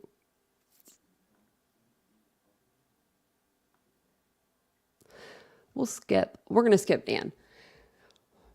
Because he just pretty much goes over. Actually, we'll listen to it just because he might say something different. I can't remember exactly what's on each video, but you know, a lot of them they go over the same thing almost. So I don't want to play it out to where you guys are like, oh my gosh, Tanya. So if that becomes the case, we'll skip it. And on Wednesdays we wear pink. We should. I know I'm over here like judging the way that I'm over here judging Coffindoffer's dress, and I'm like, Tanya, you're wearing like a long sleeve gray shirt. Like, come on now. But I just don't really have to dress nice, you know? It's not my job. I'm not on TV right now. I'm on the computer. It's different. Unless somebody has me on their TV at the house, you know? But still. But first, we begin tonight with the breaking news that Breaking happened in the news. last hour. Chris Cuomo reporting exclusively from law enforcement sources that Brian Kohberger, the suspect in the Idaho murders, is now being investigated for possible additional murders in the state of Pennsylvania. Now remember, Kohberger was arrested at his parents' home in Albrightsville, Pennsylvania on December 30th. It's a month and a half after the brutal killings of the University of Idaho students Ethan Chapin, Madison Mogen, Xana Kernodle, and Kaylee Gonzalez. We know Kohberger grew up in the Pocono Mountains in Pennsylvania before moving out to Washington State near the Idaho border for grad school. We also know he previously graduated from Northampton Community College in Pennsylvania in 2018, and that while there, he worked security for the Pleasant Valley School District. He also attended nearby DeSales University until 2022, both schools about an hour away from where his parents live. Now, when news of Kohberger's arrest first broke, Pennsylvania authorities said they were going to go back with a fine-tooth comb. They were going to look at open and cold cases that may have fit the MO of the Idaho killer. It was one of the first things that local officials did, looking for any connection between Kohberger and unsolved cases in the area. Kohberger remains in an Idaho jail tonight, awaiting his preliminary hearing in June. Authorities have said he has no official and known prior criminal record. Joining me now on this breaking news is former CIA and FBI agent Tracy Walder. She's also a News Nation national security contributor. Thanks very much for coming on the program. Appreciate it. So I guess it shouldn't be that surprising that this investigation started, right, in the state of Pennsylvania. But now the fact that they may have identified particular cases, that sure is a development. Well, absolutely. Thank you so much for having me, Dan. So, I think really what investigators had at their disposal now, once he was arrested, was really access to VICAP, or the Violent Criminal Apprehension Program. And really what they have there is the benefit of basically going into a database clearinghouse and looking for crimes that had similar patterns, similar manner of death, similar motivations, those kinds of things. And I think that really probably helped them put the pieces of the puzzle together, as well as now having having his DNA, because quite frankly, if they did have a murder, his DNA wouldn't have come up as a hit. As you mentioned, he had no prior criminal record. So I think the fact that he has committed other crimes is perhaps not surprising. And again, this often happens in these investigations, right? Suspect is arrested in one place for a crime, somewhere else, and then they begin an investigation and turn up other information. Exactly. I mean, this is probably more common than not. And also, I think if you just look at the nature of this crime, this is an individual that went into a house where there was potentially 5 people there that he would have had to kill. I think he probably had some experience in doing this. Just sort of all of those signatures and all of that evidence point to the fact that this was probably not his first time attempting something like this. It may not have been against 5 people, but it may have been him experimenting, doing something like this against one person or perhaps even 2. And also, he does have a history of sort of erratic, perhaps sexist behavior and sort of a hatred towards women. So it's really not surprising seeing some of this come out now. And it's possible, by the way, that they're going back in cases that they thought they had a suspect, right? And maybe they didn't even have the right person and they were looking the wrong way. Absolutely. We look at this and how he was found partially was because of that familial DNA. And really, no one in his family would have had their DNA in any kind of criminal system. No one in there had a criminal record. No one had had DNA taken. And so it's quite possible that they had built another suspect around other characteristics and he was nowhere on their radar. Fascinating, fascinating stuff. Tracy Walder, thank you so much for coming on. Appreciate it. Thank you. Thank you for watching. I have no idea what they even just talked about because that lady's teeth were so freaking perfect. Did anyone else notice that? Whew, she has the perfect teeth. I was just like, man, she's showing them too. She's just showing them along.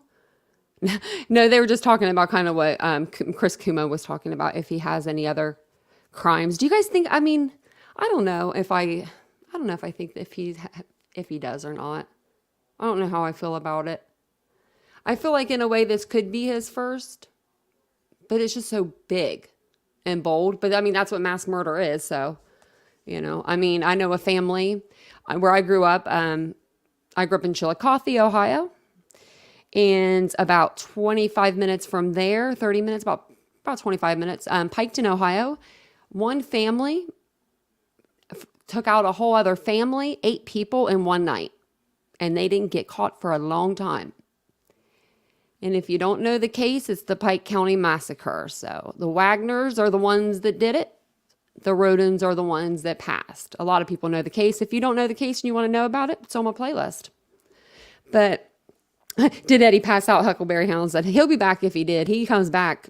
It's because the other night, I think I said that. I said something in the chat. And then he said something like a few minutes later. I was like, there he is.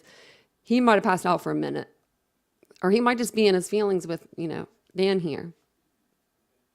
And then also, I forgot to say, Isabel, I don't know if it was, I know it's either Summer, Teresa, or Isabel, but that's so sad. I don't know which one for sure. I should know which one for sure. But I think it was Isabel said that she had an eye doctor appointment. So if we didn't see her, that's why. They were going to I think make her eyes what is it called? Dilated? Yes, Ashley, the Pike County Massacre is absolutely insane. That happened. I remember when it happened, and a couple days later, my mom was trying to let some guy in the house, and we didn't even know. She was like, "Do you want a drink?" He was looking for somebody that didn't even live where we lived. What are you doing, Mom? Hello, 8 people just got offed, and we didn't know who did it. It was a very crazy case, and actually, their father, he's still going, isn't it? The father. I think the son just went, he just got sentenced. Now that's the father. So, if you guys don't know about that case, that's a doozy. One whole family took out another whole family over child support and child care. That's what it boiled down to. I'll have to look into that one, Summer. Oh, I'll have to look into that. Okay, yeah. This lady here, this one's smiling. Legal analyst. Oh, sorry. We're gonna listen to her, and I'm probably gonna stop it. But we'll go ahead and start it. So this isn't unusual, right? That you start to open up the possibility box that somebody capable of this gruesome murder could have been capable of similar things before in his home state or elsewhere, right? Anything strange here? Yes, absolutely, Marty. But I think it actually even goes a bit further. So first of all, many people opined when this terrible tragedy happened that this could not have been the perpetrator's first time. Remember, this was so meticulous in the way that it was executed. Very little evidence being left behind. All we have is that knife sheath. Some say that could have been a signature move, leaving behind an item in order to really say, I did this. Okay, I'm gonna stop her already. Who, raise your hand if you were to commit a crime of any sort for any reason, but let's say it's of this magnitude. Let's say you kill 4 people, okay? Are you seriously, I'm gonna have to turn my camera on to get my point across, because my face says a lot. Would you seriously leave your DNA there? Would you leave your DNA there? Just so they know that you might have been, just so they know you might have been there. Yeah, but you didn't do this. But you just want them to come and talk to you, I guess. I'm just like, what? What? When I first heard this, I was like, I about fell over. Because, I mean, normally criminals that are smart, they try to do everything to keep their DNA out of a crime scene. That's just me. That's just what I would think. I hate her shirt, Summer said. She's just a happy lady, I think. I'm going to go back a little bit just so you can hear that part again. But, oh, my Lord. A signature move, leaving behind an item in order to really say, I did this without actually identifying yourself. That's something that we see with people who commit multiple murders. We've seen it with serial killers, but that's one piece of it. So the brutality of killing 4 people in this meticulous way leads investigators down this path of, could this have been the first time somebody did this? Then we have that idea of modus operandi, leaving behind a signature like that knife sheath. But I think we can take it a step further. Because remember, think about everything that's been confiscated in the course of collecting evidence. Digital footprint, computers, now we have DNA. My question is, there something more than just speculation that this person could have committed other crimes? Is there something linking Kohberger that's been gathered in the course of the investigation that links him to a victim in an unsolved crime? Now, we don't know yet, but there are a lot of different avenues for investigators to pursue, given where we are in the Idaho case. Okay, so you just brought up 2 questions for me immediately. I think, first of all, would not that be as simple as DNA? You've got an unsolved case, you're collecting DNA, now you have his, you cross-reference? Well, it could be, but remember, it depends on the age of the case, right? We don't know which unsolved cases are potentially being investigated and with a connection to Kohberger. So could they be cases that do not involve DNA? Are they cases with just circumstantial evidence themselves? I would opine, and this is just based on an educated guess of what's going on here, that it doesn't seem like in some of these unsolved cases there is rock solid DNA, or they probably wouldn't be unsolved, right? So there may be other factors that are leading investigators to look at Kohberger. DNA might be one, but there could be other circumstantial cases that are similar in execution to the Idaho case. And when you talk about a signature type crime, I mean, some would say it was sloppy to leave the knife sheath behind. Are you suggesting that maybe it was an intentional thing? I don't know, but yeah, because many have said that the knife that's actually used may have not even fit in the knife sheath. So was this knife sheath left behind for the purpose of, and look, this is something that we've seen in other cases, and that's why I'm suggesting it's a possibility here that the knife sheath that's left behind strategically. Think about somebody who plans something so meticulously to leave no DNA, to leave very little evidence other than maybe a footprint, but then leaves this one very obvious item behind. It doesn't make sense. So perhaps that was more intentional, and maybe that's something that's ringing a bell with law enforcement in Pennsylvania with respect to other unsolved crimes. Again, totally speculative, Marnie, but these are the avenues I would expect investigators to be thinking about as they potentially link him to other unsolved crimes in Pennsylvania. Right, and until this case goes to trial, there's a lot we don't know, a lot of evidence we don't have yet. We were just showing the house, Misty, on the screen. Demolition of that house where the murders took place was set to happen. That is now in question. The university was going to tear it down. The family members of the victims then stepped in and said they're not okay with that until after the trial. Here's what's interesting about all of this, and I want to attribute this to Ashley Banfield, who had great reporting on it last night. The university is now asking the judge to decide. Evidence may be an issue here. The jury may want to see that crime scene. What's in play at this point?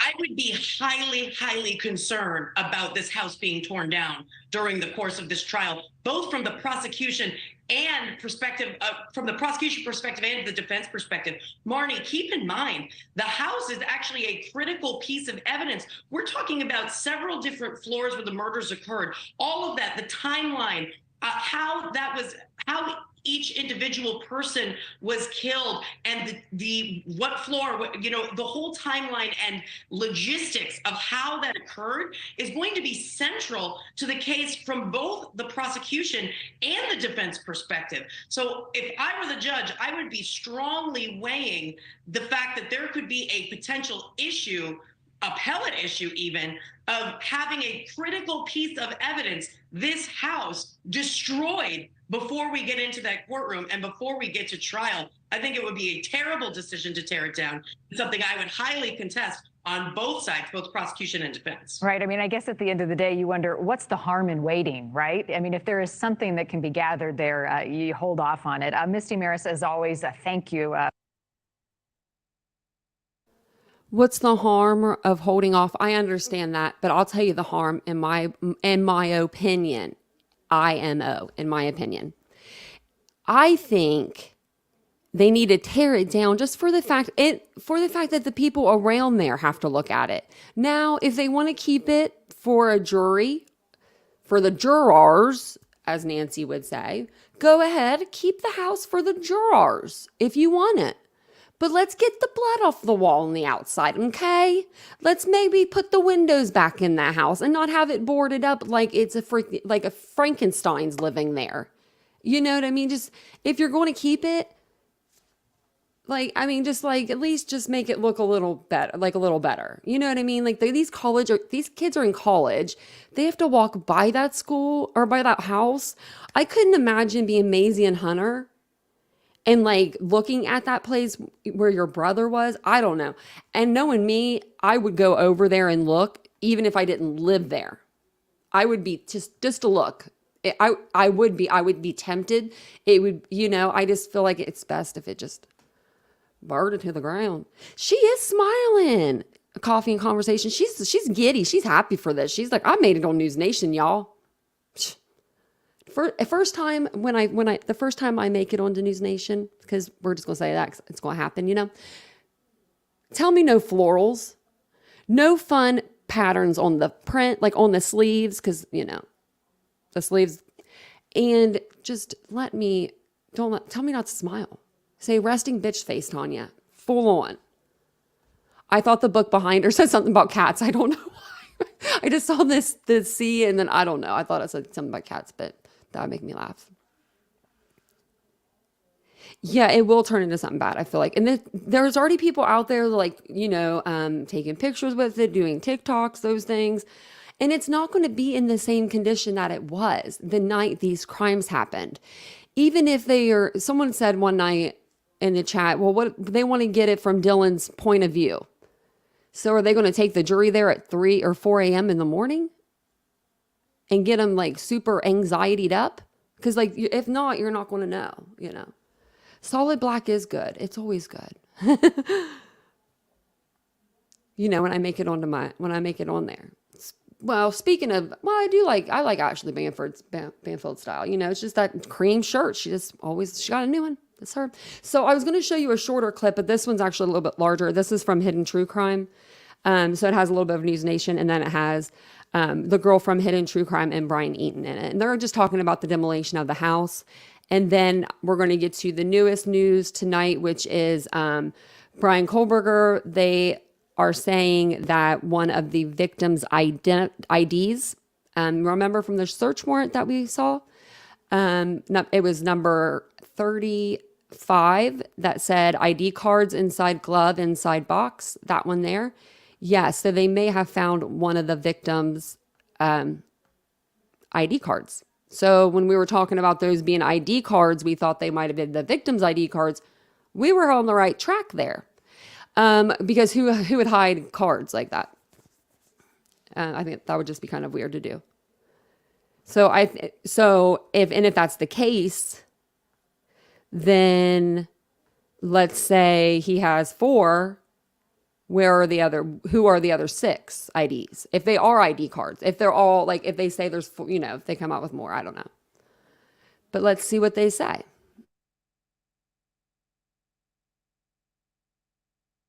Idaho. You know that several of the families are upset about the idea that 1120. I'm going to stop her right there, actually. When she says all of the families, she doesn't mean all of the families. We're going to be real here. She doesn't mean all the families, because then in the next breath, she says, well, the attorney's representing some of the family members. Well, what do you mean, Christy and Steve? You can't, that's one family. You can't say family members and families and then just, you know what I mean? So when you hear her say that, just take that with a grain of salt, because I don't want the other family members that aren't involved in this, the ones that are like, because I'm going to say it right now, Ethan's family, I know that they are not involved in this crap right here. I know they didn't put their 2 lick in this. They didn't put 2 cents in this game. Because they even told her last night, or the night before when she did her interview with them, they're not going there. So why would they all of a sudden go there? You know what I mean? Ashley is drinking hooch. And I love Ashley Banfield, but she's getting a little too invested. So yeah, just take it with a grain of salt when you hear her say that. And just, because then she'll say in the next breath, like I said, the attorney representing them. And then the University of Idaho reaches out it sounds like to an attorney. 22 King Road was going to be demolished, right? And they made those concerns very evident to the university. One of the lawyers, now being retained by family members, actually communicated with the university. How do we know that? Because now a source connected to the university has given us the response, how the university responded to the family members through their lawyer, through their attorney. And what they wanted is not maybe necessarily what they're going to get. Not all the family members are on the same page, but the bulk of them, most of them are. They want preservation of evidence. They want the jury to be able to go on a go-see to this house if they so desire. One of the family members saw what happened in the Murdaugh case, followed the Murdaugh case, saw the jury go see, and then more importantly, saw the conviction and thought, well, what bodes well down in South Carolina might bode well here in Idaho. I'm going to say it again. Do you think that Murdaugh, and you all be truthful with me, do you think that trip to the Murdaugh farm or ranch or whatever it was called, hunting lodge, do you think that's what sealed the deal for him? Because I watched that same Alec Murdaugh trial, and what I saw was that sealed the deal was that Snapchat video. Because Mr. Murdaugh kept saying, I wasn't there at Moselle. I don't know what you're talking about. I wasn't at Moselle. I don't think I just don't think that Moselle, I don't know. And then she says family members. There was only one person watching that trial. You know who it was. We all know who it was. We love you over here, by the way, but come on now. Now the university has officially responded. And you might remember that the university just on March 24th sent all the family members a very kind letter with condolences and respect, letting them know the plan for the house. And that was back in March, okay? The plan then was we plan to bring the house down likely by the end of semester. Please let us know if there's anything still inside the house you'd like us to get, barring any biohazards. We want to reunify you with your children's belongings. We're also going to clear many of those belongings out, bring them to a warehouse you can come and you can pick them up. That's post the original clearing of the house. Originally, items brought out, put into a U-Haul. Those were picked up by some family members. These are what's left in the house. Okay, that was the original letter. Now, this was the tone back then. It's my hope that the university's plan to remove the house helps in your healing. That's not how they felt. Many of the family members said no and sent an official request to the university saying, please keep it standing. So tonight I want to read you the entire text of what the university responded with, how they sent out a communique to the lawyer representing some of the family members. Okay, it says, thank you for your email and request for a meeting with myself and President Green. At this juncture, I intend to keep our communications at the level of correspondence between counsel. That means I won't meet with you. We're just going to speak lawyer to lawyer. I do want to inform you that I have determined to directly request from prosecution and defense counsel a formal indication whether they have any objection to demolition of the property as planned by the university.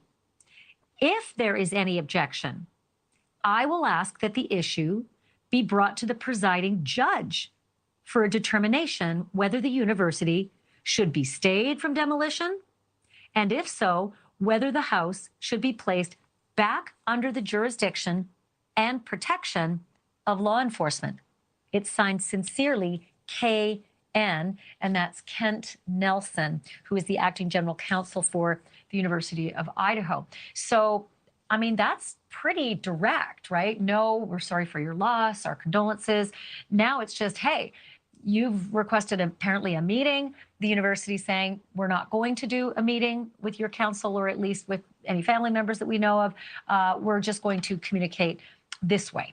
And the way the university sees it, their next move now is to go directly to the prosecutors and directly to the defense and ask them if they have problems with a demolition of the house. And if either of those two parties brings up a problem, then the university says they will request that the judge be the arbiter.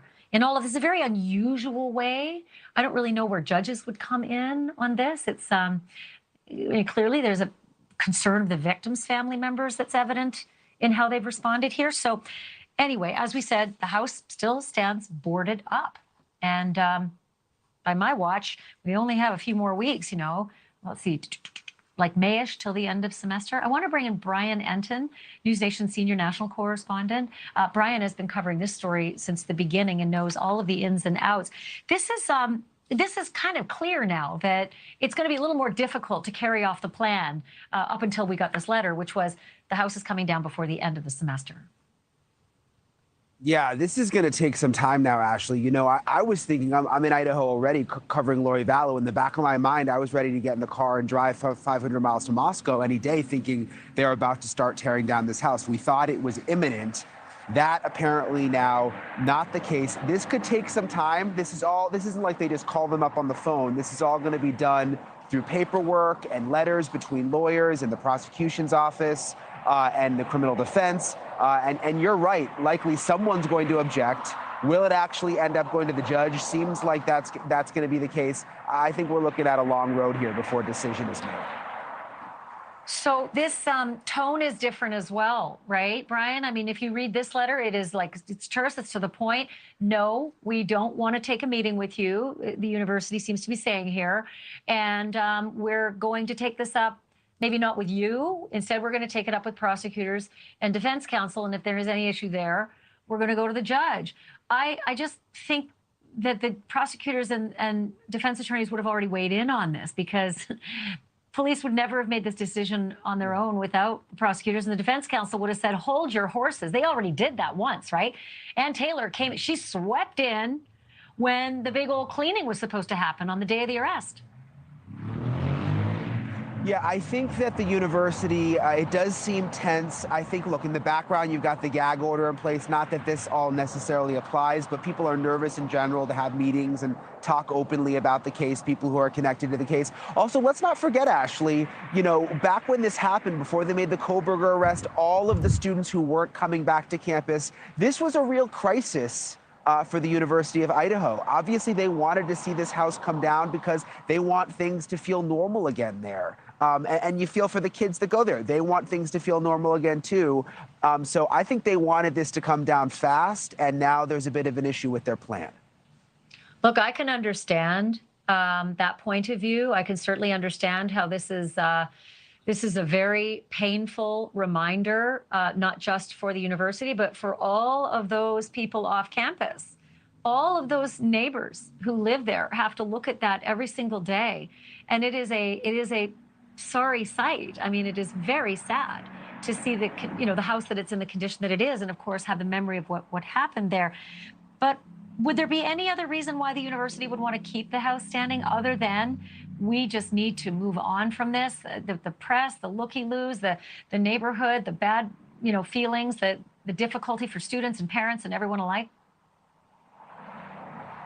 Yeah, I mean, look, let's not forget that the house isn't in some side neighborhood or way, off the beaten path, not near the university. It's right there. It's right next to the university. The kids walk by it every day. There's all sorts of apartments around it. I mean, it's like a focal point. So it's clear why they would want to bring it down. I want to bring in Lauren Mathias with Hidden True Crime podcast.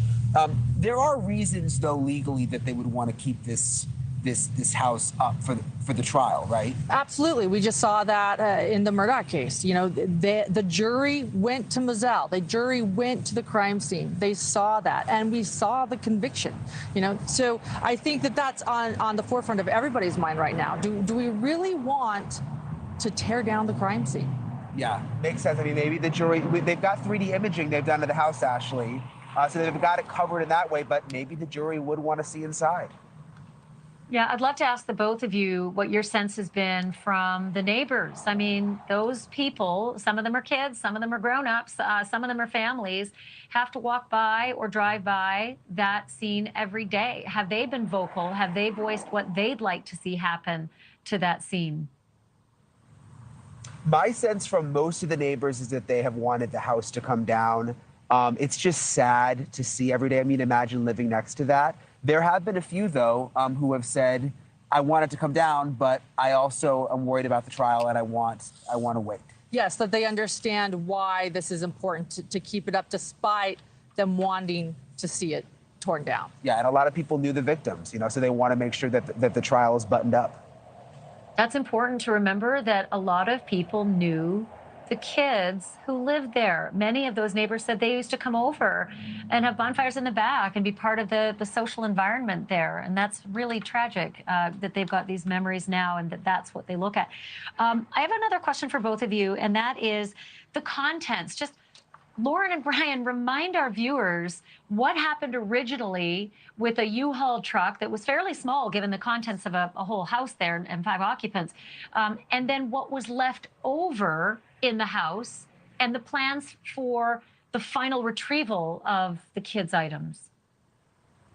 Yeah, there are still items inside the house. The U-Haul came initially. You remember the police chief was driving it. They got some of the items out then. Family members were able to retrieve those items. But there are still items in the house that we know of, and there is a plan apparently in place where they're still trying to clean some of those items in the house and get those items back to the families, which you can imagine would be important. They want to, have the victims' things. Right, and this isn't the first time they've changed their mind on things too. Remember that the U-Haul came, they said never mind, and waited again, and then they took things again. There's been a lot of when to do what, what is evidence, what isn't. I understand why it seems so rushed. Yeah. It's also difficult. Not everybody lives close by.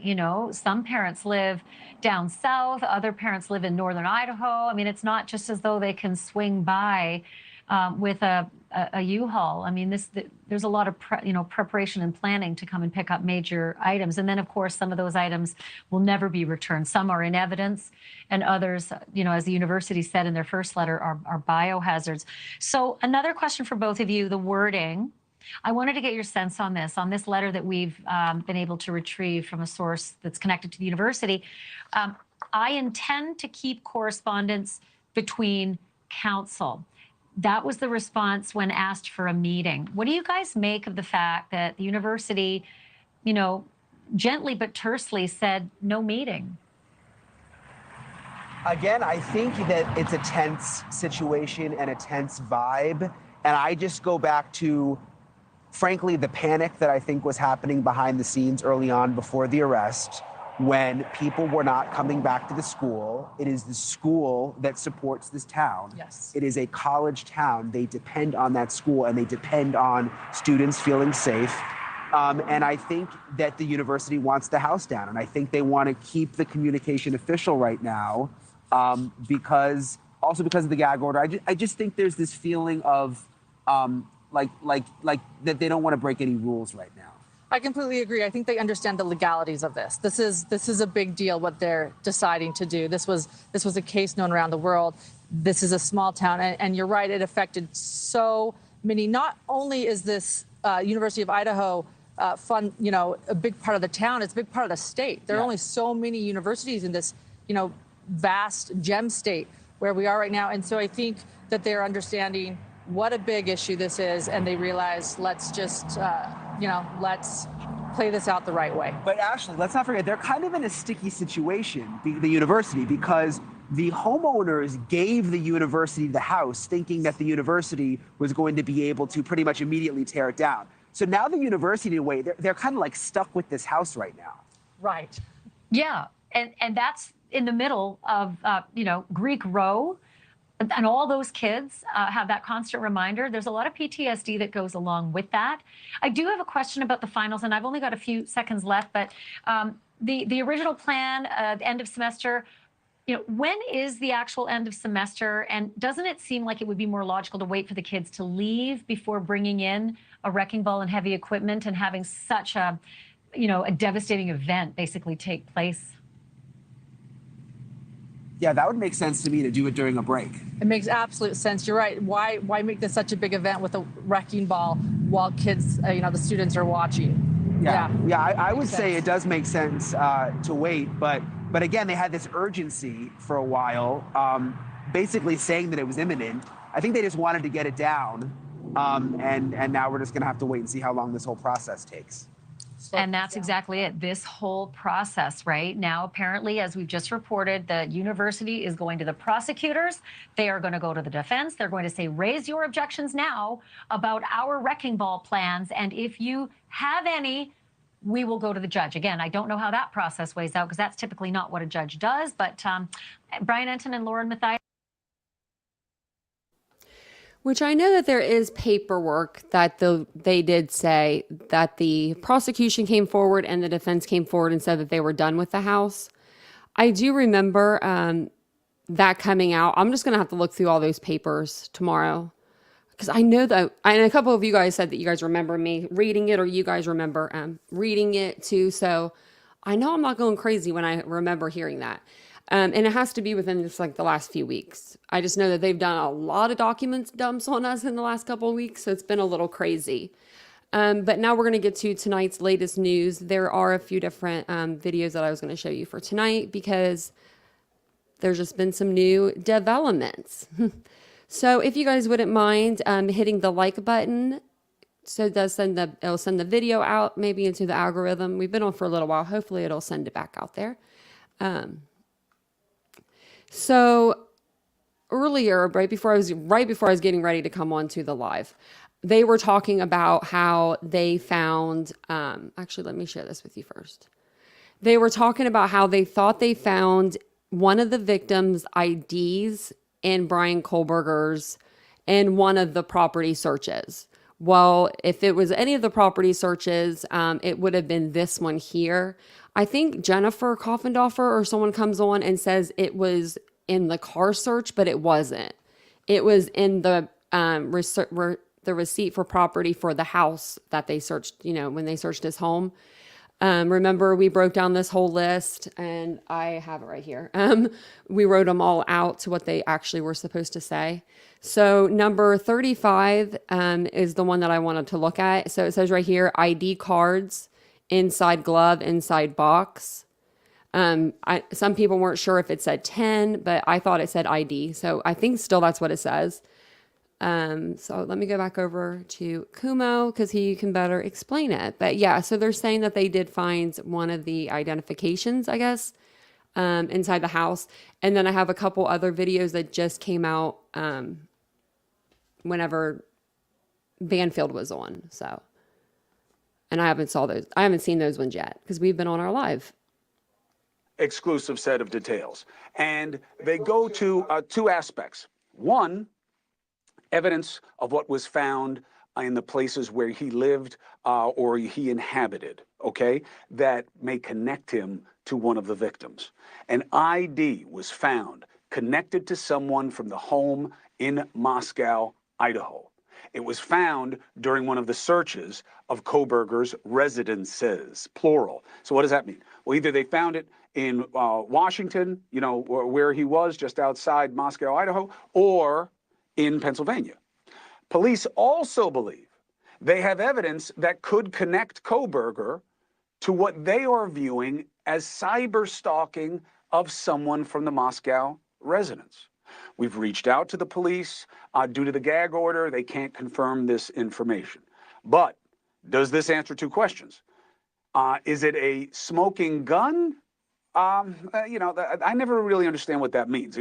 Obviously, is it the murder weapon? Who is it? No. But does it connect him to a group of people he had no business to be familiar with? And does it imply that Kohberger may have had more people on his list and that may be why they're investigating him to see if they can connect him to any other situations? Let's bring in retired FBI agent and News Nation legal contributor Jennifer Coffindaffer and high-profile trial attorney Mark Garagos. To both. I do want to say something funny right now. I mean, it's not me that says it, but Greg Garagos says something funny, I think, to Jennifer Coffindaffer about like her true crime following now. He's like, yeah, so you're working that true crime following you got going on now. Like, I think he kind of almost took a jab at her, but I don't know. You guys let me know what you think, but it has to be this video because it wasn't the last one that we watched. For your reckonings, you're familiar with the reporting and the sourcing on this. I basically have it right, yes? Nods of the head is enough? Okay, so from the investigative side, look, Garagos hates doing anything that's favorable to me. You see that? Even nodding his head. He didn't really want to. He was fighting it. So from the investigative side, Jennifer Coffindaffer, let's start with you. You find ID from one of the victims in a place that was controlled, inhabited by Kohberger. Let's start with that. How big a deal? It's a big deal. That is a smoking license. Just like the sheath was a smoking sheath found next to Maddie with his DNA on that clasp, it's the same thing in this situation. Why would he have an ID related to one of those people from that house? And remember, we know that identifications were recovered from the glove box, and that was at the Pennsylvania search warrant. So interesting. We always wondered, what were those identifications that they referred to? What's the counter, Mark? Well, look, the counter is we don't know if it's true yet. I think part of the problem is when you put a gag order on stuff like this and you don't have a way for people to respond, you get us doing what we're doing now. I mean, I would much rather find out if, in fact, this is true. I would want to find out, number two, where it was found precisely, and I would want to know who it's of. And if you get if you assume all of those things are true, then I don't disagree with Coffindaffer. It's a bad fact. The idea that they have, what are they talking about, you think, Jennifer, in the universe of we have evidence that we believe shows that there was cyber stalking of him, of somebody else, either in that house or elsewhere? What kind of things might they be talking about? Well, again, to Garagos's point, if that's true, why do people stalk? They stalk because they're feeling persecuted, and this is a way that they can exact their revenge. The same reason why people commit these types of heinous murders. All it means is pursuing stealthily. So this would line up completely with the crime he is accused of committing. And by am the I way, wrong, Mark? it fits Go ahead. right in. It fits right in with Jennifer's theory from last night too. So she's really building quite a true crime manifesto here. I can't wait for the book. Yeah, I'm going to need her on the podcast. The idea of is it fair to argue, Counselor, at this point, even if both of these things are true, I'm more worried about the ID being in something of his control or possession than I am of the cyber stalking, because you could be into somebody and and looking at them a little bit too closely for somebody else's comfort, but it doesn't mean you killed them. that's exactly right. Because if you've got something, I'm going to guess, and Jennifer, you can slap me if I'm wrong, but I'm going to guess that she would then say, look, if Pennsylvania turns out that they find things and he's connected to other crimes, this is what serial killers do. They have trophies. They take a trophy, blah, blah, blah. This is like a true crime, I don't know, to exponential levels. So that is what the argument would be. And that's I'll give you this. If any of this is true, it's a very difficult hurdle for the defense. Hey, thank you for watching. Please go to newsnationnow.com. Yeah, Mr. Kumo looked awfully handsome tonight. Just kidding, Vincent, if you're there. No, he's probably asleep. He probably fell asleep on me. There's just a few more videos that came out just tonight. And it goes over I think some of the same stuff. I haven't watched these yet, so I figured I'd just watch them with you guys. They're just, one came out on Dan Abrams, and then I think two came out on Banfield.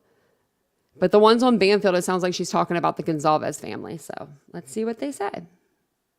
Broke last hour exclusive details related to the investigation of Brian Kohberger, the suspect in the murder of those 4 University of Idaho students.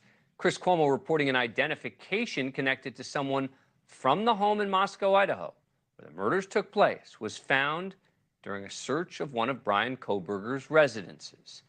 In addition to a supposed DNA found on a knife sheath at the scene, that could become the most significant piece of evidence tying Kohberger to the victims. And police sources also telling News Nation they have evidence that connects Kohberger to what they are viewing as cyber stalking of someone from that same home. Let's bring back in retired FBI agent and News Nation legal contributor Jennifer Coffindaffer. Thanks for coming back. Appreciate it. Let's take these one by one. If true, the ID seems like a huge piece of evidence.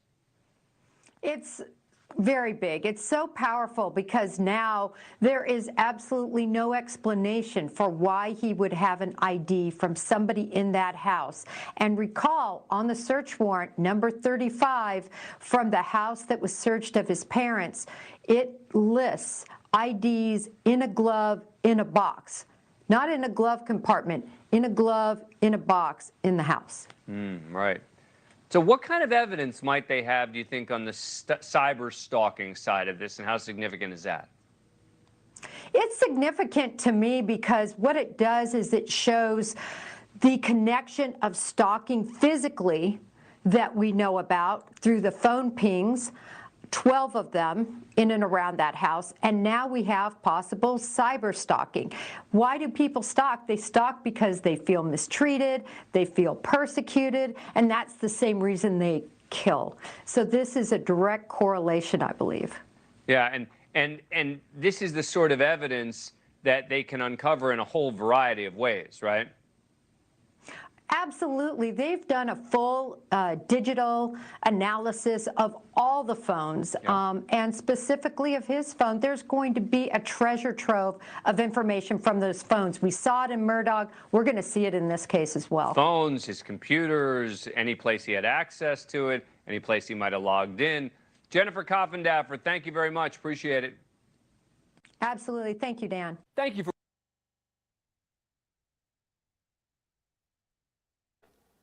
Okay. Let's see here. So I don't know I haven't watched these ones, so let's see what these ones say. I love that picture of her. Of Kaylee. I think those flowers are so pretty. I'm not even a sunflower kind of girl, but looking at this picture makes me want to take a picture with some sunflowers. I don't know why, but they scare me. Sunflowers scare me. The big ones do. They freak me out. I don't know why. Big sunflowers freak me out. Hers are cute though. Steve Gonsalves has offered to photograph the items and even bring back Maddie's items and Xana's items for their parents. It's an extraordinarily painful process, as you can only imagine, but it's, I suppose, heartening to know that at least there is this, this unity and help among these victims' families. Yeah, oh, definitely. We know that many of the families are close and that they communicate. And, I think you've got the legal side of this, and you have to think about the trial, and you have to think about the potential of there being a jury. But then you've got the emotional side also, and what these families are going through. And what you talked about, the Gonsalves is sort of, not being able to open the boxes. This is all still so raw. I want to bring in Lauren Matthias now. You've talked to families in situations like this. You've covered so many crimes. It's very touchy whether or not they want to see the items again. It is very touchy. As Ashley pointed out, that Gonsalves have the items in the garage. It's hard for them to see them. I believe, that many of the victims want these items, but they don't know what to do with them. And some of them, you're right, they want to move on. It's too painful. It just varies from victim to victim. I wonder, Brian and Lauren, the university has not indicated to these families next steps after the March 24th letter saying, we will bring these out after, remediation, which is coming soon, and we will have you come to a location to pick the items up. They've heard nothing since that time. I'm wondering if the two of you have a thought about the pause button, given the fact that the families, some of them have reached out to the university saying, please, respect our wishes. We'd actually like the house to stay standing in case the jury would like to visit. Do you both believe that the pause button will apply to the remediation and the removal of some of those items and the reunification of those items as well? Has everything sort of been pushed on to pause?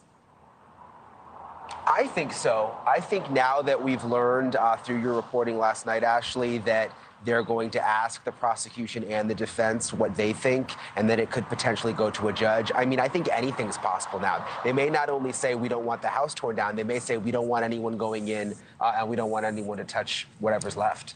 That's what I thought too. You pointed out Parkland and we've talked about Moselle here.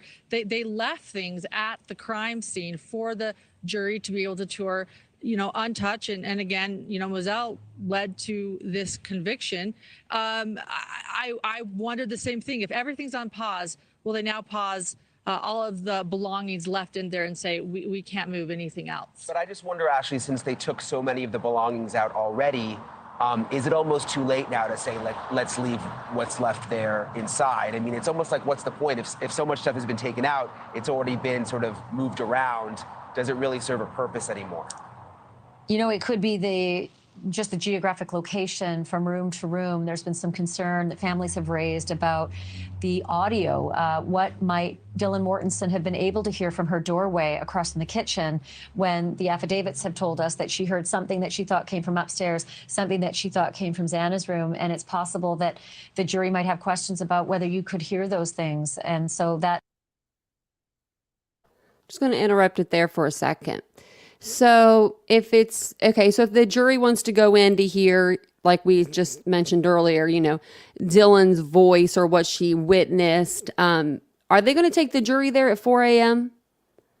Because there's going to be more noise outside of that house during jury hours, 9 to 5, when there's students going to and from school, than there would be at 4 a.m. on a Saturday. So I just think that it's just too many things are going to be... The house doesn't even have the belongings in it anymore. Like stuff's been moved. Luminol's been sprayed around. I just don't see I don't see how the house itself, other than the layout of it, could benefit anything other than the layout. And I mean, if they're going to do that, that's cool. I mean, if they want to leave it up till trial, cool. Just clean the blood off the outside of it. People don't need to see that live in the neighborhood. Like they don't. You know, the defense attorney would find that ripe for mining. If it's hard to hear that, then what else can you question about a witness, a traumatized witness like that? Last quick question, and Brian, I think you can clear this up for me. I've got about 30 seconds left. Just about the 3D imaging that went on in that house. It's important for our viewers who may not know this already to know that the prosecution and the police, they went through that house and 3D imaged everything, meaning it's not as though jurors will see nothing. Yeah, the FBI helped them with this. It's a new technology. It's very, very advanced. And it's not just photos and video. It's literally this special machine that documents everything in the house, even measurements in 3D. So if they wanted to know how wide was the bedside table, they can go back and figure that out with these 3D images that they have. It's just extraordinarily sad. I don't think I need to reiterate this, but it's on our minds that when you hear about these iconic images like Kaylee's Range Rover being parked in the garage untouched, or the Good Vibes sign that became sort of iconic to so many people who were mystified by this. It's just heartbreaking to think about all those things and the families that are really connected to them. Brian Enton, Lauren Mathias, thank you both. Thank you for watching. Go to NewsNation now. 3D imaging is not new. I don't know why she said it, or they said it was a new science. We watched that video. That thing was from like 2006, I think, 2008. Y'all saw that. That was some old stuff. They do have a lot better and newer ones, though. I mean, way better than what they had. But that was like in the beginning. There's a show I actually was talking about. It's called, if you guys ever want to look it up just to watch it, because it kind of shows you like what the 3D cams do. I've seen every episode like 5 times over just because I think it's so interesting, even though it's old. But it's called Crime 360. So let's see. There's no way that they would take them there at 4 a.m. though. There's no way. Not even Judge Newman would wake up that early for a field trip. He wouldn't be down for that. Not even Newman himself, I don't think. But I mean, if they want to keep the house up and for trial, that's fine. I mean, but trial may not be for 3 or 4 years. We may not. He signed over his speedy. He's not there. He's not here for a speedy trial. He's here for the long haul. So I think that house could be sitting there for 3 years. I mean, look at Lori Vallow Daybell. 4 years now. 5 years, 4 years.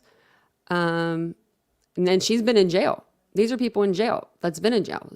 Sarah Boone, Letitia Stout. 3 years, 3 years. I don't know. I just don't think that I don't think that they'd want to keep it up that long. I'm just saying the school itself. But if they do want to keep it up, then they should at least, make it not so scary looking. I don't know. I guess it's always going to be scary looking though. I think this was the next one. Yeah, so this is the last one that I think that they put out for today. And this one's like 5 minutes long. The Gonzalez family had 5 kids, and Kaylee was the light, bright, shining star, the one who laughed, the one who made everybody laugh. And all they have of her now is these belongings that came out on December 7th. I want to take you sort of chronologically through this because they're now saying sort of how they feel about these belongings and how it is just too traumatic to go through these boxes. And I'm going to tell you about the Range Rover in a minute. But do you remember on December 6th when the Moscow police chief said he himself was going to personally see to it that these personal effects were brought out of the house in a somber manner and then reunited with the family? So this was the police chief back on December 6th, just weeks after the murders. Take a look. Describe what is happening at the residence tomorrow.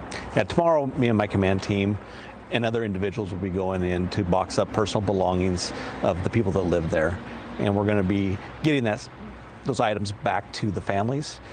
It's time for us to get those things back that really mean something to those families and hopefully to help with some of their healing. So the police chief himself had the sensitivity to drive that U-Haul, like be there himself to help his colleagues as they brought out those items. That was December 7th, and we have the video from that as well. Those items came out with reporters all silent at a safe distance away, being inobtrusive, witnessing this very sad parade of all the personal items. You remember that U-Haul that came in and took away. I mean, it was like luggage and makeup and golf clubs and shoes and personal things, but it was just a small load. That U-Haul was small, and there was still a lot left. So they did their best to try to separate out whose boxes went to whom, but the families ultimately, they really had to come to the warehouse themselves and determine, what belonged to whom. And Police Chief James Fry, obviously very respectful with these officers as they brought these items out. But all the items that are still left behind, I mean, that was a full house of 5 kids. Those items may still be in there. You might remember as well that we gave you the news that the university sent a letter to the parents and told them what the plan was for the rest of the items in the house prior to demolition. Let me just reread that for you. This was sent on March 24th. It said, we intend to have the remediation team gather any personal property that do not appear to be contaminated, transfer them to university personnel who will take these items to a secure off-site location for representative members of the families to review and recover items of your family members that you wish to keep. Items not selected will then be properly disposed of. This will not apply to large bulky items such as sofas, beds, or the like, to the extent that any remain on site. If you have specific items you wish to be on the lookout for, regardless of size, please let me know. If we can locate and retain them for you, we will. So that was March 24th. And then there was another letter that was sent to the parents just recently about the plan for the demolition, because the parents haven't heard anything since then. They have not been told that the additional items have been brought out, that they are in storage at a warehouse, that they should come and look and choose the items that they'd like to be reunified with. They don't know anything yet. They don't even know if that has happened, if the items have been brought out of the house. What they do know is that there is this pause and this sort of new plan. The demolition was scheduled, the university told us, to happen by the end of semester, but since the families indicated they had a concern, some of the families had a concern about the demolition, the university, if you missed this program last night, we had this exclusive reporting that the university communicated with the families, and a source close connected to the university gave us this email. It said, thank you for your email and request for a meeting with myself and President Green. At this juncture, I intend to keep our communications at the level of correspondence between counsel. I do want to inform you that I've determined to directly request from prosecution and defense counsel a formal indication whether they have any objection to demolition of the property as planned by the university. If there's any objection, I'll ask that the issue be brought to the presiding judge for determination whether the university should be stayed from demolition, and if so, whether the house should be placed back under the jurisdiction and protection of law enforcement. Signed, the acting general counsel of the University of Idaho. So families are still in the dark about where the rest of their belongings are. Thank you for watching. Go to NewsNation.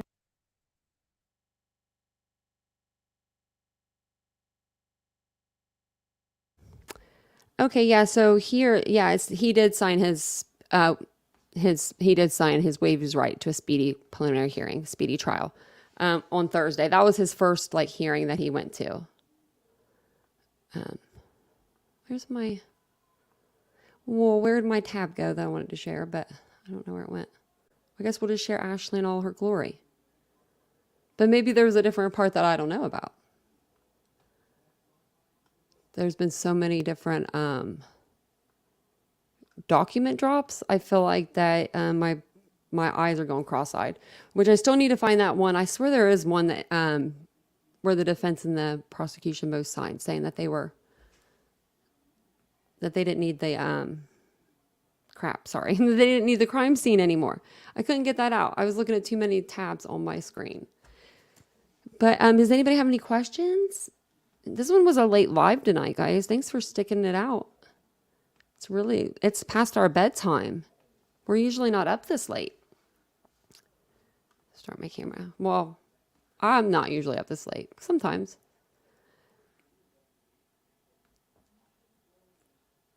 Yeah, I'll have to look it up and see if I can find those papers too. Tomorrow I'll be on to do a live. We're going to do one over Letitia because Tish has been doing a lot in the courtroom by not doing a lot at all. If you guys haven't been watching the the trial on Letitia Stout, I recommend it. Alec Murdaugh, that was a snore fest. I'm not going to lie to you. The only time that I really, really wanted to like watch it was when he was literally on the stand. Like, and even then I was like gouging out my own eye because, you know, it's Alec Murdaugh. But Letitia Stout, on the other hand, now that's a good one. It's a good one. I feel for Al and Landon. I feel for both of them, but Al's been on the stand and it's been bad. I am on late, Tomboy Charm. I'm just actually getting ready to get off. I'm on really late. I'm gonna have to try to sleep. I took a nap this afternoon. I never do that. Me and the dogs, we took a nap. It was wonderful. And then I took a nap in the car. I love taking naps in the car. It's my favorite. It's the only time I can sleep good, so. But I appreciate you guys all coming on and hanging out with me tonight. I guess we'll just kind of see what happens with this house. See if they keep it, see if they tear it down. I want to know what ID he had and how do they know where's the source? Because they didn't say they had a source this time or exclusive. They just said, hey, this is what's going on. So I wonder. Al did so good. I do not know how, even with being with the FBI, it must be his military background or something, where he was able to keep his cool with her and call her babe and baby, but babe, like he really was like, he should get an Emmy. He did good. There's only one boy, yep, in Kaylee's family. Yep, that's Steve Jr. He is so nervous on camera. I actually did a whole live of all of the Gonzalez's interviews. I did just say that just the other day. Oh, she hides, Arlene. She tries. That bitch tries to hide. Someone was asking me on the live. They're like, where is she? I'm like, in the corner behind the monitor. But did you notice they did move the monitor and stuff? So she's more seen. Do you know what I mean? But if you zoom in on her eyes, they're dark holes. They're scary. I wouldn't have the strength either, Kaylee. No. He did so good. He was just like, I just am worried about my son. And he made it about Gannon, but he still made it about her because that's what he knew. She's all about her. The other night, I think it was the day that we streamed the trial. I got off of the live and I was full of like Letitia hatred. I about came back on the live just to shit talk Letitia because I was like, I needed it out of my system. So, oh my God, he sounded so, low. Oh, he sounded so much. Oh, he sounded so way more educated than that defense lawyer. He would have him like run back the question and then he'd be like, oh yeah, I did say that wrong, or I did do that wrong, or I'm wondering why she still has a defense lawyer. And why does she only have two and they're not even near her?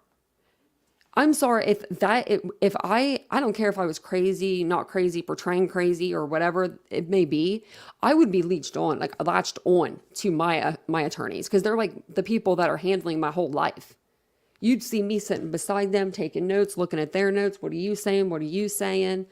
In the middle, she's hiding. She wouldn't even look at Al. And then a couple of times he kept calling her the defendant. Ooh, you know that made her mad. But a couple of times he did accidentally call her like Letitia or Tisha. And he'd be like, I mean the defendant. So I was proud of him. I think he did a great job. So if you're listening to this, Al, I don't know why you'd be up this late listening to my channel. But if you are, we're really proud of you, dude. You did really good. Way better than I could have. But I am going to jump off here. I'll be on tomorrow about 8:15, our normal time. So maybe Isabel will be able to join us because it won't be 5 in the morning. She's going to wake up and be like, Tanya just streamed a live. She's going to be impressed. We're usually not up this late. But I love you guys so much. Have a good evening. I'll see you guys tomorrow. Thank you guys.